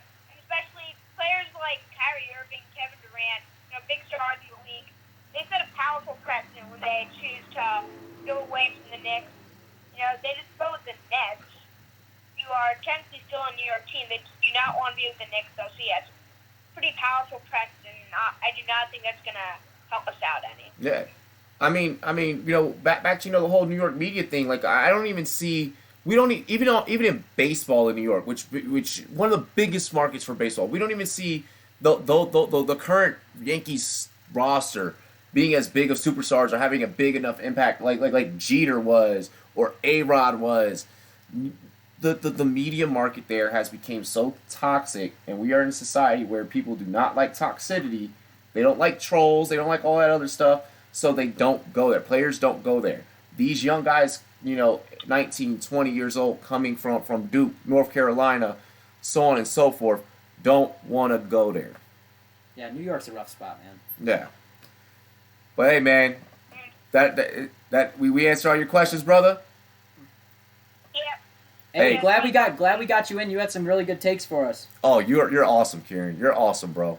Keep doing your thing, and we're gonna keep tuning into your stuff too. All right. Yeah, thanks. It was really awesome being on your show. Anytime. All right, man, call in anytime. We got call-in shows all the time. It's good talking to you. Got it, thanks. All right, thanks, buddy. Next caller, you are live. Yo, what is good? This is what's good. Is that Cushman? I hit it too. Is that Cushman? Yes, this is Cushman. Alrighty, hey Cushman, really quick, we're just gonna knock this out. Cheers to me, cheers to you all, Rumboyz and girls. What it do, dilly dilly. No, you're good, man. It happens. Dilly.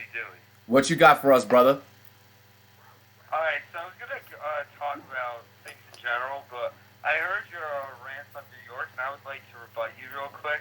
Please do. I want the smoke. It's called All Smoke Call-In Show. Alright.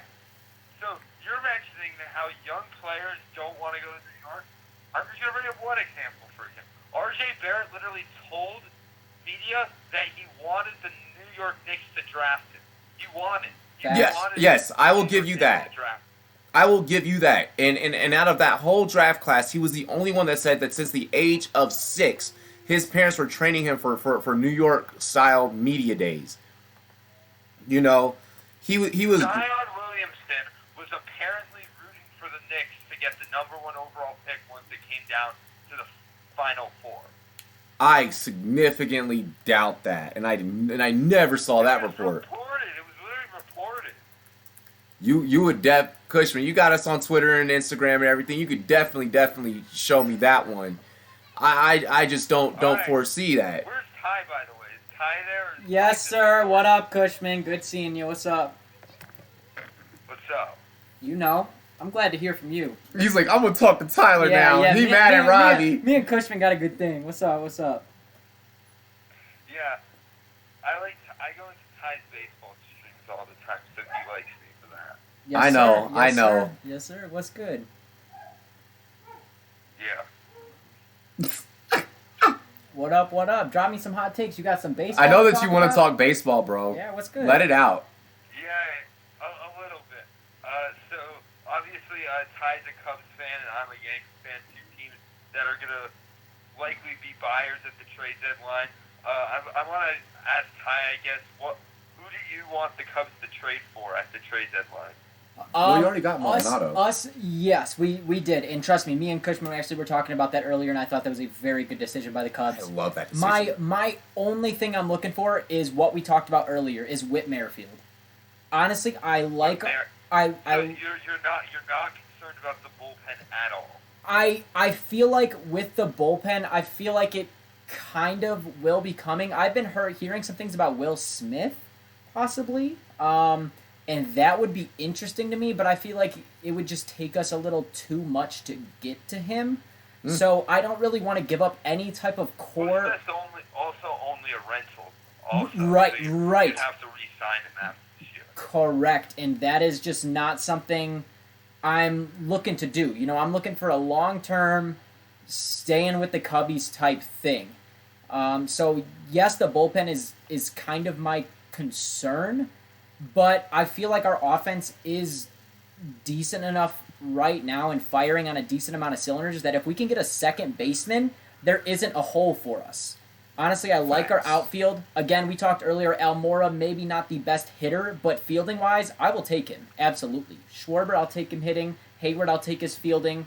And if we can get a second baseman that can be a solid leadoff guy, I like where we would be at. Almora, that game that I was covering that day in your absence, Almora was having a rough fucking time against the Pirates. I was like, yo. Again, he's not a guy that I look at as the top tier of our team. Again, he's definitely bottom half of our team when I think about it. But if you missed the catch he made yesterday, that was jaw-dropping. I was watching. So, yes, I'm concerned about the bullpen a little bit, but I think that was fixed, in my opinion, going to get Kimbrel. I know he hasn't really been what I've wanted him to be in that knockout guy. He had a very good game today. You obviously in there, so it's gonna take some time. And that's why I said today. I already liked him coming in. It wasn't like a sweat nerve wracking situation. 1-run game. It was a perfect thing for him to come into. And I think him having the whole second half of the season to do situations like that, I think he'll be fine postseason wise. And I like the way our bullpen. I don't like the way our bullpen looks, but I'm okay with it. It's coming. It's coming. Your bullpen is coming together. Yes, because of Kimbrel. So sometimes it just takes that. It just takes that piece. All good. All I said is yes, I'm not super fond of our bullpen, but I think if we have the offense, somebody like Whit Merrifield to lead off the way he does, and to give us that extra run, maybe 2 runs, as opposed to an Addison Russell who you think about as fielding. Yes, he had a home run today, but every once in a while, a blind squirrel finds a nut. So fuck. I'm sorry, that was the thing I thought of. But so Whit Merrifield is the guy I'd be looking for. Again, I agree with you that the bullpen is the next situation to fix. But if our starters can do what we hope they do and go a good 6-7 innings, hopefully we only need one guy to play 2 innings max and then put Kimbrel in and we're in good shape. Yeah, because you mentioned that you don't want to give up the farm for a guy like a Will Smith, who's obviously a rental. What about a guy like a Tony Watson, who is not as good as Will Smith and is only a rental, also, but will certainly cost a lot cheaper? Again, obviously him being cheaper, I would expect them to be able to make a sign back, and honestly, I'm okay with bringing somebody in as long as they're a winning type move. Again, we bring in Chapman for a year, win the World Series. Oh. You let Chapman go. I mean, we brought in Wade Davis the next year. Low key, that's okay with me. Yeah. I mean, Wade Davis didn't pan out, but yeah, you say Chapman, I'm like, oh shit. I know, and so I would be okay with something like that because again, also you saying him being cheaper, I don't think it would be a whole loss of the farm or loss of something like that, but I would be okay with something like that. I wouldn't hate the Cubs for that. I mean, we got a lot of trade value in someone like David Bodie. I don't think you can ever hate your team for trading for a guy that helps you win at this moment. Right. When you're trying to win at this moment. I don't think you could ever hate your team for that. For sure. So, I don't know if your team makes an adjustment, aside from you guys getting Maldonado. I think that once I saw that, I was like, okay. Yeah, I was like, Maldonado was a good pickup, by the way. He's arguably the best defensive catcher in the league, and especially I don't know how I know you know a little bit, Robbie. I don't know how much you know, but in case you don't know, their starting catcher, who's injured, by the way, actually, Wilson Contreras, Yep. is like arguably the best offensive catcher in the league, but he's defensively, I won't say that one of the worst, but he's quite below average. So getting Maldonado was a huge, like, A huge upgrade, a step up. Maldonado will be solid No. to put in the back end of innings after we've already got a run or two, and we can take Wilson out to put in a defensive catcher. Exactly. I 100% agree. But at the same time, like I think that was an impressive enough move for you guys to where you maybe don't have to keep pushing before the deadline. I think that you might be able to like just like kind of like fringe, like hang on and ride the wave towards the playoffs. That's just me personally from what I've seen. Right, no, for sure. And again, honestly, I feel like for the Cubs, it's a lot of their division being as tough as it is. I mean, the Pirates and the Reds are tough teams to play for anybody, and they're Facts. the worst teams in our They're division. the worst teams in your division. You know what I mean? So, Yeah. is the Cubs going against some good talent? And you have a team like the Brewers, who they're starting to like fall off by this point. So even a team like them that's like talented, obviously, For sure. they're starting to fall off of like that. Right, and that's why I'm not super opposed to the Cubs not necessarily making any catastrophic or major moves. If they go get someone bullpen wise that is maybe just a reliever that is a lockdown dude come in Like Tony before.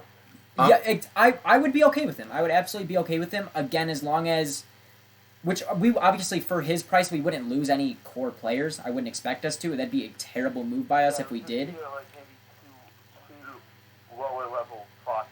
I'm gonna say that Right. Lower level prospects. I'm gonna say the same thing that I said that I said the other day in my baseball stream when someone was asking kind of the same question that you're asking, except they were asking about my Nationals.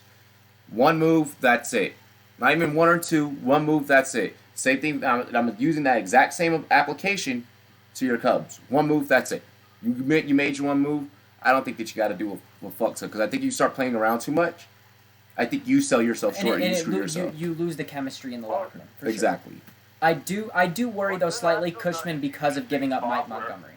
Right now they're quite a bit ahead to get the wild card, obviously, but at the same time they're quite a bit behind its division. So it just becomes a question of how much you want to buy for just for the potential to play one game in the playoffs and lose. Right, and again, I'm not looking for anybody like that. I think our team right now can do well in the playoffs. If we can have if John Lester can pitch 6-7 innings, and I can have someone like Cishek come in or Pedro Strop, which I'm not super fond on either, but for an inning or two, I think Pedro Strop can survive an inning or two. Cishek, I believe, can survive an inning or two. And then knowing Kimbrel is your final 3 outs is warming of my heart. Like I only have 1 or 2 innings that I really have to worry about. And if there's gonna be a hole in a team, again, Red Sox bullpen, like there's a hole in every part of a team. And if we can go and just do that thing and only have Pass it up a little bit. Yeah, if we can only have an inning where we really have to like bite our nails, which it doesn't always even end up in a run. Sometimes Pedro Strop comes in and strikes out the side. It's whatever. It's not a big deal. If we can get away with that, we'll be good. Is it if you just go after like there's a lot of pretty decent guys that teams are going to look to trade because they're on 1-year deals. There's no reason to keep them. The thing is I'm saying that you can get a pretty decent guy for not a lot of prospects now. Yeah, and I agree with you. If we can give up non-top prospects. I'm not saying you have to sell the entire farm for 10 guys. Right. No, if we can give up maybe 1 or 2. Yeah, just 1 or 2 decent prospects, I'm in a win now mentality. If we can give up 1 or 2 prospects, I will absolutely take a reliever that can come in, whoever that be. Cushman, you got 4 more minutes left on your call, buddy. Let us know, another take that you got for us to break down. All right. I also wanted to ask about the NBA and just in general. I wanted to ask, I guess, who do you guys see as a sleeper team that that like maybe people are like talking about making the playoffs, but you feel like could like potentially be like even like a finals contender? Oh yeah, oh yeah. I mean, for one, I know that I know that I clown the owner a fuck ton because of the way that he picks his players. Oh no. We've seen like the Peter Griffin meme where it has like the color coding on the side. But I think that the Mavs could be a sleeper team in the West that could maybe creep in there at like an 8 or a 7 seed with Porzingis, Doncic. Like they're getting some things together. Dirk is gonna stick around and be an advisor despite being 41 and fresh out the game. He's still gonna be there to help him with practices and stuff. Um, so despite how I feel about the organization's billion-dollar tycoon owner, I think that they could be a sleeper in the West. If I were to go with like a sleeper in the East, the same team that everyone had as a sleeper last year. Of course, the landscape of the East has changed, but I mean the Magic, just because they did so good down the stretch, to win those last few games. But I think that they could possibly do it again.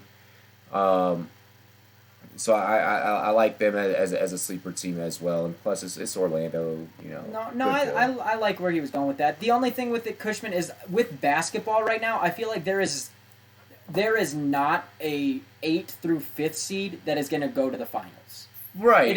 It is just locked in that the top 3 or 4 teams in both conferences are just so good. Well, correct me if I'm wrong. I mean, the question was mainly just sleeper teams. He said. I mean, he did say sleepers that could possibly make a final. Oh. I mean, so you're very correct on sleepers. Mavericks are absolutely in my Mavericks. I would squad. take that back about When I the was saying Magic.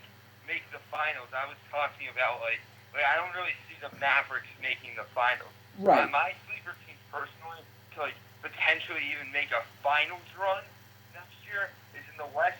I think the Jazz are a really good sleeper. Like a finals run. Like obviously people have them normally as like a top 5 Pacers. or something.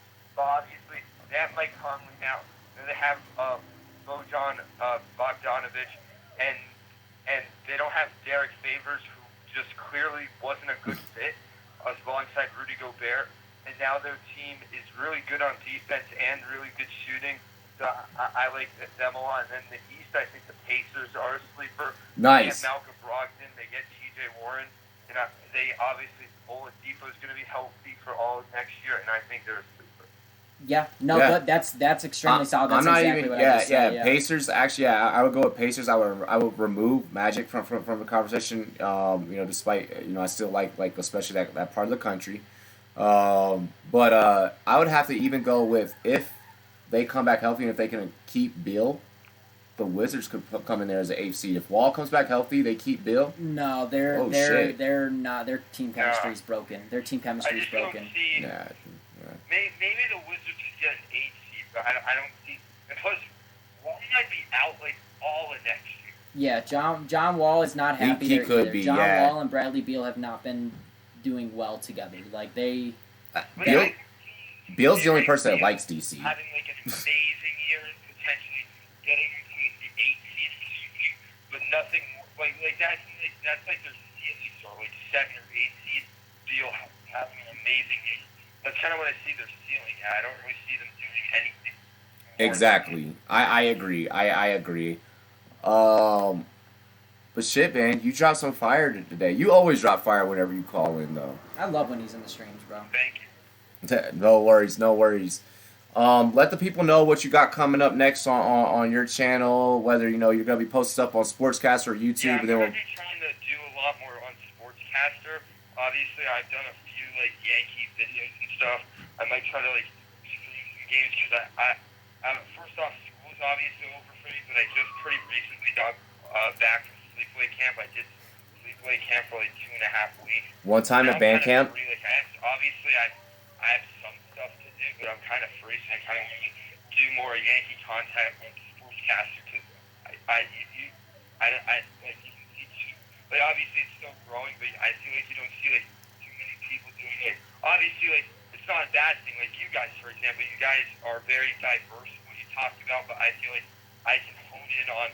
Obviously, I know a lot about a lot of different sports, even not even just baseball, but I feel like about the Yankees, I know like a lot obviously you can kind of tell, so I kind of want to like post more about them, I guess. Do it, man. Find your niche, man. Honestly, it starts with, to be honest with you, I know you just said we're very diverse about it, but when me and Robbie first got on here, I mean, we didn't.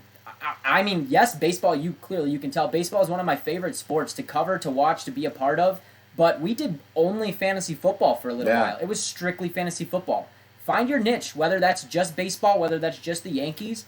Find your niche, get into it a little bit, and then maybe, build around that. After a while, you can't really help but kind of branch out. You said you're doing Yankees games, do a lot of Yankees games, and eventually, like we talked about earlier, the most overrated or underrated player on each team. Something just like that, You got to find a niche and then grow on it. I mentioned to you earlier, and then you even had some suggestions where I said, with the trade deadline coming up, I wanted to do like a trade target series, and then I gave you like 4 pictures that I said, like, choose which one that, just trying to gauge other people's interest, choose which one you'd be the most interested in, and then you were like, what, I would be interested in seeing what you had to say about Stroman. So like that was like helpful. It like gave me like good info, I guess. Yeah. Hell yeah, no, man. absolutely. And again, anytime, like whenever, anytime, message us. Message either of us. Yeah. But hey, Cushman, we appreciate you for calling in, little bro. It's always a pleasure, and we're gonna be looking out for some more of that content, some more of that content from you. All right. I'll make sure to. I'm gonna be trying to get some up, even maybe like tomorrow or something. But plus, we have a double header tomorrow, so I might stream one of them. Hell yeah, buddy. Hey, there you go. Hey, Cushman. Cheers, buddy. We appreciate it. All right, thank you. Next caller. What's good? Yo, it's Blake. Yes. What's good, Blake? Oh, no! We got Blake in here. Alrighty, Philanthropy. What you got for us, bro? I got a few things. First, I just want to say, I want to talk about the Rockets and the whole Russell Westbrook thing. I don't think it's going to work out because I think that Westbrook and Harden are two completely different players. I think Westbrook's a guy that has like 16, 18 point games who puts up triple-doubles. I think Harden's a guy that keeps the ball and puts up 50 points per game. I think they're two completely different players. They don't mix. I don't know who you're probably going to put James as shooting guard. But I don't think that mixes well. So, sorry, Ty. If it does work out in the end, I'll gladly concede and say I was wrong. But I'm looking at it right now. I don't think those two mix, and I don't look at that team and think that they can win the NBA final. No, I mean that's cool. Again, it's a unknown mystery at this point as to if that's even going to work or not. It's either going to be very good or very bad. There's not much of a middle. So yeah, we're all interested. I think it could go one or two ways, really. They could be a number 2 seed that can take it to the Western Conference Finals, or they can be a team that just falls apart mid-season, like the Celtics were this year, and end up being a 5 or 6 seed, choking in the second round of the playoffs.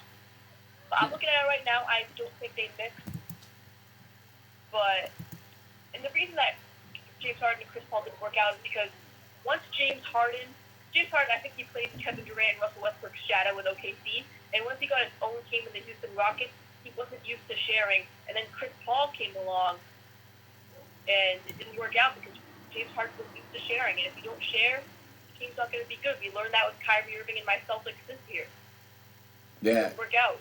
Again, my only thing I have for this team and why I think it could work out is both James Harden and Russell Westbrook have had their own fantastic careers. MVP, triple doubles, broke records, points wise, rebounds wise, whatever you want to say, they've done it.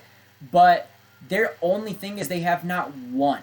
They both need to win. That's it. Yeah. So it's either a figure it out right here, right now. You're the two best players in basketball, at least guaranteed top 5 in my opinion. Get it together, figure it out, or that's it.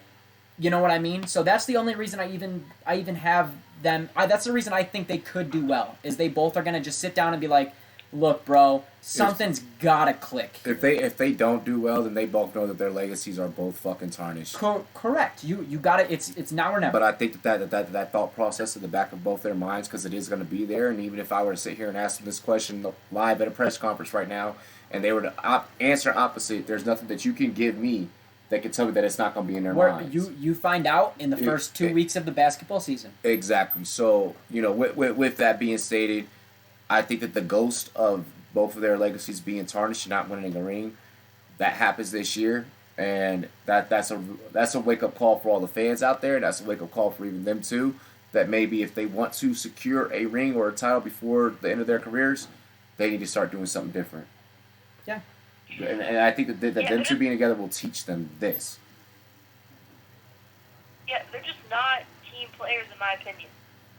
Although I will say this, Russell Westbrook, I'm going to say that he's probably the most underrated player in the league.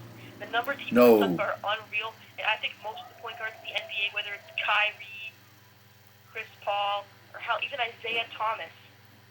Brody has a like 6'5" or whatever. They were that big, and they could put up rebounds and numbers like that. I just think Russell Westbrook is completely. Brody has a Jordan contract, a Jordan shoe contract for a reason. I'm gonna give him that.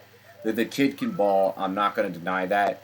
It's his maturity and his style of play of which I feel that prevents him from winning a ring. Bro, there is not a mature player in basketball. Kevin Durant makes fake fucking profiles on Twitter. That's dude. That he's not a player that I'm regarding that. I'm talking about guys like Steph, Clay, fucking. I feel like wait till this AD, year. Wait till this year I feel when like you AD see. has Wait till this year maturity when you to see him. Steph losing games and not winning 75 games a season.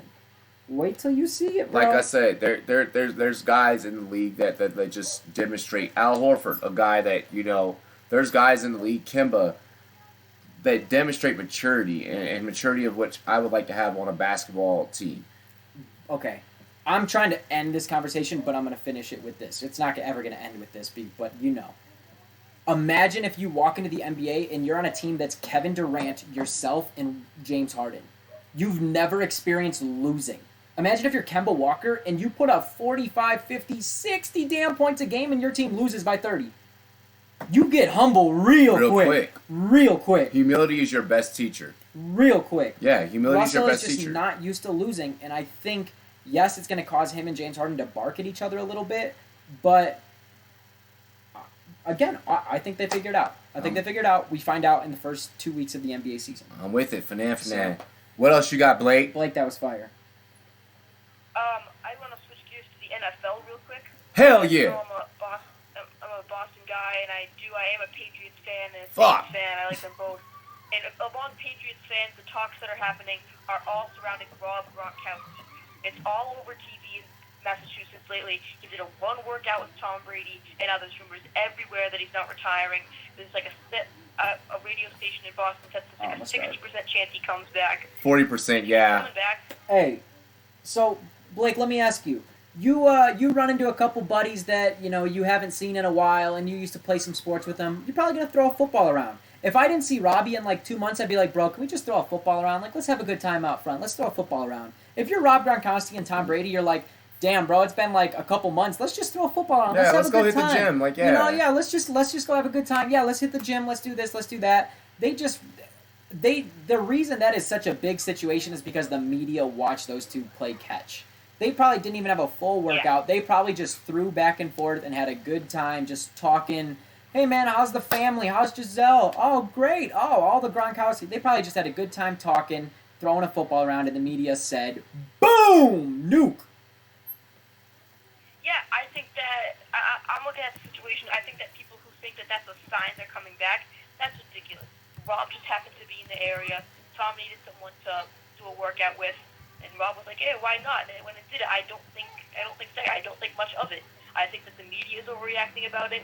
I think a lot of people are overreacting about it. And any of my fellow Patriots fans who think it could legitimately happen if Gronk could come back, I don't think he has the body to. He's lost a lot of weight. He has the body of a wide receiver right now. So you could have hopes for that. But I just don't see it. I'm sorry. I think he's done. No, that's facts. I'm glad you were on that side because I totally agree with you. Facts. I'm with it. I like it. What else you got, my man? Gronk not coming back. Official. Put a stamp on it. Not coming back. Not yet. I'm leaving that one there. So, guys, real quick question. Who do you think is the best quarterback to draft for fantasy football this upcoming season? Patrick Mahomes. Yeah, Patrick Mahomes, hands down. It also depends on how your draft strategy is and how you're building your teams, but the short answer, Mahomes. I mean, okay, if you have like a number, if you're taking the number one quarterback, it's obviously Mahomes. Best situational quarterback to take, as much as this absolutely pains me, and I know Robbie's going to give me the dirtiest look I've ever seen, is probably Carson Wentz, bro. Because you can get him. Think about where you can get him. You can buy him low. Think about where you can get him and what he can get for you. Yeah. I just said if you're going high and you're like injured every 2 weeks. again, that's the But problem. this is fantasy that we're talking about. Think about how far down he's gonna fall. He's gonna fall behind Matt Ryan. He's gonna fall way under Tom Brady. You'll be He's able to gonna fall draft him in behind the 7th Aaron round. Rodgers. You'll be able to get him 7th, 8th round. You can get Carson Wentz after you have 2 starting running backs, a starting receiver, and a starting tight end. That's the only reason I say Carson Wentz is because his upside compared to where you should be able to draft him is fantastic. Yeah, like Otherwise, I'm not saying Carson Wentz. I don't like it. I'm not taking him in the first 5 rounds. But where he gets and the value he gets you for 7th round is fantastic. Like, let's face it. There's going to be some jackass in your league, 10-man, 12-man league, that's going, a 12-man league for sure, that's going to draft Mahomes 3rd round, 4th round, and like that quarterback is gone. Fuck first round. There's going to be a Chiefs fan in there that's going to be like, first round, Patrick Mahomes. Yeah, something stupid is going to happen in your draft room where Mahomes is going to come off the board. I don't necessarily, like, I agree with what Ty is saying. But again, yeah, understand that, Blake. When I say that, I only say that because of where you can draft him. Look at other guys. Matt Ryan will probably fall a little ways. Baker Mayfield is a guy that if you're looking for 4th round, you know, maybe, and you're like, okay, I need to go in and get my quarterback now. You know, he's a guy that maybe 4th, 5th round you go for. Yeah, that's true. I'll give you that. So again, I trust me. I'm not on the Carson Wentz bandwagon. I'm not Lou Riddick. I'm not MVP status. I'm not on that. All I'm saying is where you can get him is worth the pick and will be a good value if you can get him at a very low round. Riddick, stop being a fucking turd. That's a great take. So, yeah. All day, bro. But hey, man, we always appreciate you calling into the show. We got to call up to your show one day. I gotta make sure I have some time on my schedule where I can call up to your show. Try that out sometime. Exactly. You should try out sometime. Oh, we will. We will. Alrighty, Blake. Hey, I'll holler at you on the Snapchat, bro. Alright, 1 second. And real quick, should I draft Julio Jones with the first pick? I usually do every time I do fantasy. Should I avoid that this year? Yes or no? Yes, avoid that. There's running backs. There are running backs that you can get in that first round. Look, when you say first pick, if you mean the first overall damn pick in the draft, absolutely not. If you're talking first round after you've watched Gurley come off the board, you've watched Zeke come off the board, you've watched Barkley come off the board, you've watched, like, DeAndre Hopkins come off the board. Yeah, you could take him in the first round at the very end of the first round. Like, if you have a 12-man league and you're 10 or 11 and you know you got to flip, I would take Julio. But that's the end of the round, and that's already doing a little bit of a risk. Yeah, that's it. Yeah. Like, it is a risk. So, yeah, bottom. Play the field. I would like to say, go ahead. Yes, you say. No, I mean, that was it. I just, again, play the field. Like, again, a lot of running backs are going to go off the top. If you got a top 10 pick, you're probably going at a running back. Or, again, Hopkins. Hopkins is really the only receiver I'm taking first round, at least top 10. Julio is not a bad pick if you're in the bottom half and you had a deep league, knowing you got to flip. But, again, for sure not top 5. Yeah. All right. And I would like to say I apologize for my impatience in the chat. It's on me. Nah, man, all good. Hey, there's a lot of people that are wanting to call. Everybody wants to call in. Everybody wants to get it. You're a good person to call in, so it's all good. Yeah, today's show has definitely blown up. Right. Hey, but we appreciate it, man. I'm going to take the next call, all right, Blake? All right, thank you. No worries, bro. All right, we appreciate you, man. Guys, I'm going to try and speed through these next few so that way... 10 minutes. Yeah, about 15 minutes left in the show. I'm going to try and speed through these next few. Dinner I was supposed to make 2 hours. I know that Zach wants to call up. My brother hates me. Snap 84. You said yes. Oh. Zach, go ahead and call up, bro. I know that you've been waiting. Hey, we got lines open for you guys. There you go. What's up? What's up? Alrighty, I'm taking this one here. We were taking this one here. Hold up. Hello. Caller. Oh, okay. What's up? There we go. Caller, you are live with the Rumboyz. What's good? It's me, Zach. Yes, what's going on, Zach? What up, dude? What do you got for us? So I want to talk about the NBA and the NFL. Alrighty, go ahead. Pick one. Let's get it. So my thing with Russell Westbrook and James Harden in Houston, how is that not going to work? First of all, you got two guys that get 10 assists per game. They get 10 rebounds per game. They get like 30 points per game. So we have both beat this one like to death during this whole episode in terms of how it would work and how it wouldn't. He's on the side of how it would. I'm on the side of how it wouldn't. You've been here the whole show, so I mean I'm just gonna leave it with all the takes that we've said throughout today's episode. It just kind of it is what it is. That I feel that it wouldn't work. He feels that it would work. Ty Boogie's underneath the same impression as you of the assists, the points, so on and so forth. Yeah. No. Again, I mean, Zach. We don't mean to totally just go against it, but absolutely, there's not a whole lot more to say besides we have to find out because we've seen these two on the same team together. Very, very different situation, very different roles. I'm with you. Trust me, you've been hearing it all day. I've been on the side of they both throw 10 to 12 assists a game. These guys can pass the ball. Yes, they're ISO type dudes, but they get assists. Yep. So I'm with you. Obviously, you've heard Robbie say, they're just different play styles. They're both ball hogs. They're not really looking to make the pass unless it's necessary and for their own stats. So there's not a whole lot to say besides we all find out together and we all call each other and pretty much tear each other in half and when we find out. Exactly, yeah. Whenever the season starts, I have a feeling that this is going to be a debate that we're going to have a lot more in depth and a lot more about, and one of us is going to be sitting back and saying to the other, "Told you so, shut up and take a shot." Yeah, better not be me. But we're not going to find out honestly on this subject until the season starts. I mean, I don't want for us to go back and forth on this one. Okay, have another NBA question real quick. Hell yeah.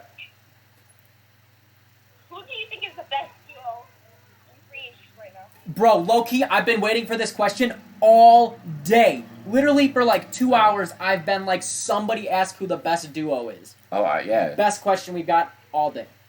Oh my god. I don't even have an answer right now. I've been waiting for that question because I've been ready for it. I'm going to let you go. So, in reality, it's not a thing this year. I'm going with KD and Kyrie. It's not working this year. We obviously know KD will not play this year. He will not touch the floor. But in the long run, I'm going KD, Kyrie. So I'm gonna blow everyone's minds. I'm not gonna say LeBron and AD. I'm not gonna say the bias thing. I am gonna keep it in LA, and I am gonna say PG and Kawhi because of what can happen defensively and because of the pieces that are around them. That's an 11-time all-time defensive team. Defense does win championships. I don't give a fuck what sport it is. I'm holding it down. In LA, I think that's the best duo aside from LeBron and AD. LeBron and AD, wow. I'm going with Kawhi and Paul George. You clearly did not listen to my take, but yeah. Yeah, you clearly avoided the fuck out of my take. That's who he went with. He went with Kawhi and PG. He agrees. Yeah, so... Yeah, I was like, you clearly disregarded everything that I said before I ended it. I mean, again, I can't disagree with it. I very much agree that defense wins championships, and if you're talking this year, I mean, I can't disagree with you. But Yeah. long term, I'm going KD and Kyrie. I think they get it done. Dilly. Okay, now moving on to the NFL. Where do you have the Texans? Where do you have the Texans ranked in the playoffs? The Packers? The Texans. The Texans. Oh, He's thank a Texans God. fan. Thank If you haven't noticed, God. all of his questions are going to be Houston-based. Whew, man, I was Aside about- from that second I one. almost just threw up. He said Packers. So with the Texans, of course, Deshaun Watson. You guys' defense. There's D Hop, who was my first pick in my very first fantasy draft this year. The man doesn't drop a single reception. You got Kiki QT. I think you guys hands down make the playoffs like you always do. The problem is going to come into your coaching and your running game. Lamar Miller sucks. You don't have any depth behind Lamar Miller. Maybe if you guys are the smart franchise out there, being that you still have some cap space, you try and make a push for Melvin Gordon. Whoa! They're one of the few with the cap space left that can do it. I just put Melvin Gordon on the Texans in my yeah. brain and just Boom. Like I know you see completely different Texans. wow. But you're going to be one and done like you usually are in the playoffs. Oh, History proves that. damn. History proves that. Oh, I'm a stats guy. don't be that. That's a stat. That's a real life fucking stat. So I'm not gonna not toss that in there.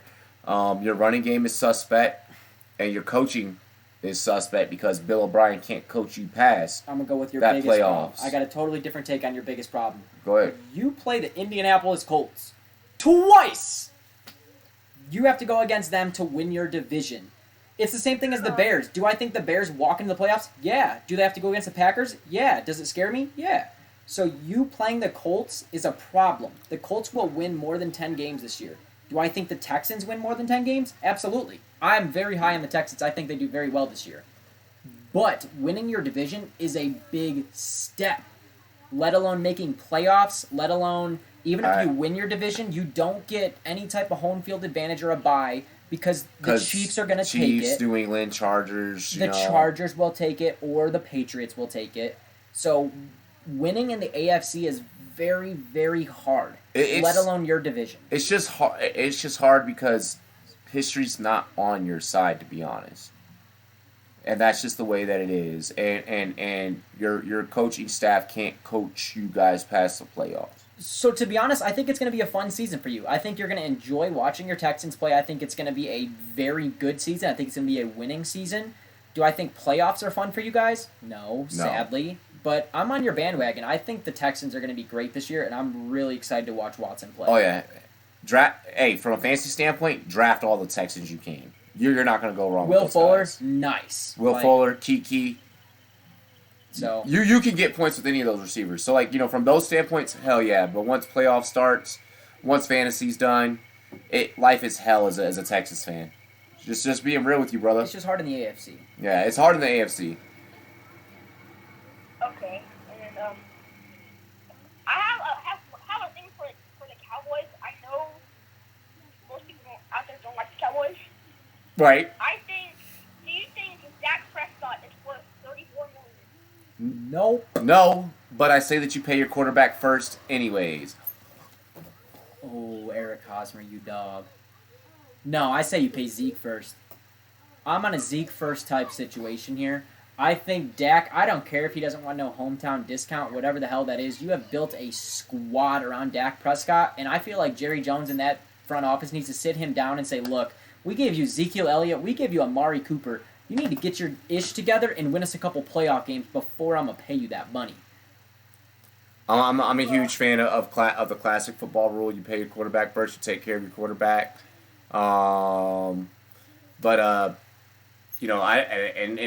Running backs are a dime a dozen. Zeke has to show me that he can stay off the field. I say that maybe you pay Zeke in the form of incentives. Hey, I say trouble. Prescott in this form of incentives. Zeke is worth paying. Neither are worth, like, in terms of the Cowboys. Neither are worth it. One can't stay off off the field trouble. If you can throw 25 touchdowns in the season, I will give you extra money. If you could throw less than 10 interceptions, I will give you money. 25 mil. 25 mil, the rest in incentives, and so on and so forth. 25 mil, I'll give you 5 mil for not throwing picks. I'll give you 5 mil for throwing touchdowns. Boom, and now we're at 34, 35 mil. Oh, we getting paid! Like, boom. That's the smart way to do it. But Dak's not going to do that. So exactly. Don't pull a hammy during your fucking YoPlay commercials. Oh, no, you didn't just say that. Dude, such a whack contract. Yeah, so if he's worth it, both of us clearly are saying no. Incentive-wise, yes, he's worth it. He's worth being paid. He's your starting quarterback. He's the guy of the future. But guaranteed money, probably not. Yeah. But other than that, man, what else you got for us? You all good? I have one more question. Cool. Who do you think will make the Super Bowl this year? Damn, way too early Super Bowl. Way too early. Dub Bears. Ladies and gentlemen, it's way too early. I'm allowed to do this, Exactly, right? yeah. I'm allowed to do this. The Bears. So Redskins, like, whoa. like, I mean, bro, like nobody is literally like we're still young in our careers. Like, nobody is watching our show. Like, I need to know what the Rumboyz said for Super Bowl Bears. prediction. Like, you know, No, you want an honest prediction from me? Real shit off the gun. Saints Chiefs. Saints Patriots. Ow! Okay, I might have to go with Chargers Oh. and Chargers and the Saints. So I'm always a fan. I'm always a fan of an organization getting their first Lombardi. So anyone that ever calls into the show and puts in a team that's never won one, you're cool in my book because you want to see some big headlines. Like, you want to see something crazy. Like, you want to. I want fans eating horse shit in the middle of the streets again. That shit was so good for social media. Like, No, that was bad. That was, bro. I couldn't watch it. Bro, it was hilarious. Like, I want that. So no, I'm down with that take for the Chargers. But hell, it's always a pleasure, Zach, having you call into the show, man. Thank you so much, and we're gonna be doing this a lot more frequently, especially with like the season, you know, getting kicked back off and stuff, kind of getting things back into swing for you guys, to where how you were used to it, both services, content on both, so on and so forth, leverage, pressure. All right, bro. Okay, and remember, Bears or Redskins will never make the Super Bowl. Turn it off. Hang up. Well, yeah, Damn I you. mean, we both couldn't do it, but yeah. Damn you. And look, he hung up. Damn you. Alrighty, ladies and gentlemen. We are gonna wrap that up. He did that on purpose. Yo, yeah, he's freaking hilarious. Anyone that was not able to call, I am so sorry. It was hot today, though. I mean, Today it was today. You guys set it on freaking fire. We haven't had a day like this. We'll try to do better next Together. time. In the words of PTI. Yeah, no, definitely try and do better next time. We'll try, fit everybody in.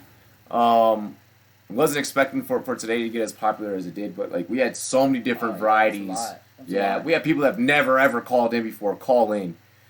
But other than that, just want to say, please, everybody, go to rumboyz.com, like it says on the ticker at the bottom of the screen. Y'all know. Y'all can order these shirts. Y'all can get these. Y'all can order these on rumboyz.com. Oh, my sweat in the shirt. You can order a shirt. Check out all of our articles on rumboyz.com. More content dropping for you guys. Tomorrow we're getting back on. Where Sportscasters always has something daily, but we're gonna try and get back to where everybody gets something daily somehow, some way. No one feels neglected. Because that's clearly been an emotion. If you feel neglected, you can always go to Sportscaster because there's always content on Sportscaster. That's facts. But we will get back to you. But definitely follow us on Sportscaster. Be looking out for qualifications as to how you guys could face us in fantasy football this year. We're going to be dropping that. There's going to be probably, you got to make sure that you follow us on these accounts. Do this, that. If you do all 3 steps, then, we can get you in. We'll do something like that. Other than that, Cheers to me. yeah, keep your notifications on. Yeah. Cheers to me. Cheers to you. All the Rum boys and girls, what it do. Dilly dilly. All right, people. We'll see you later. Gang gang. I'm ballin', no. Stay fun. Squawk up to the top and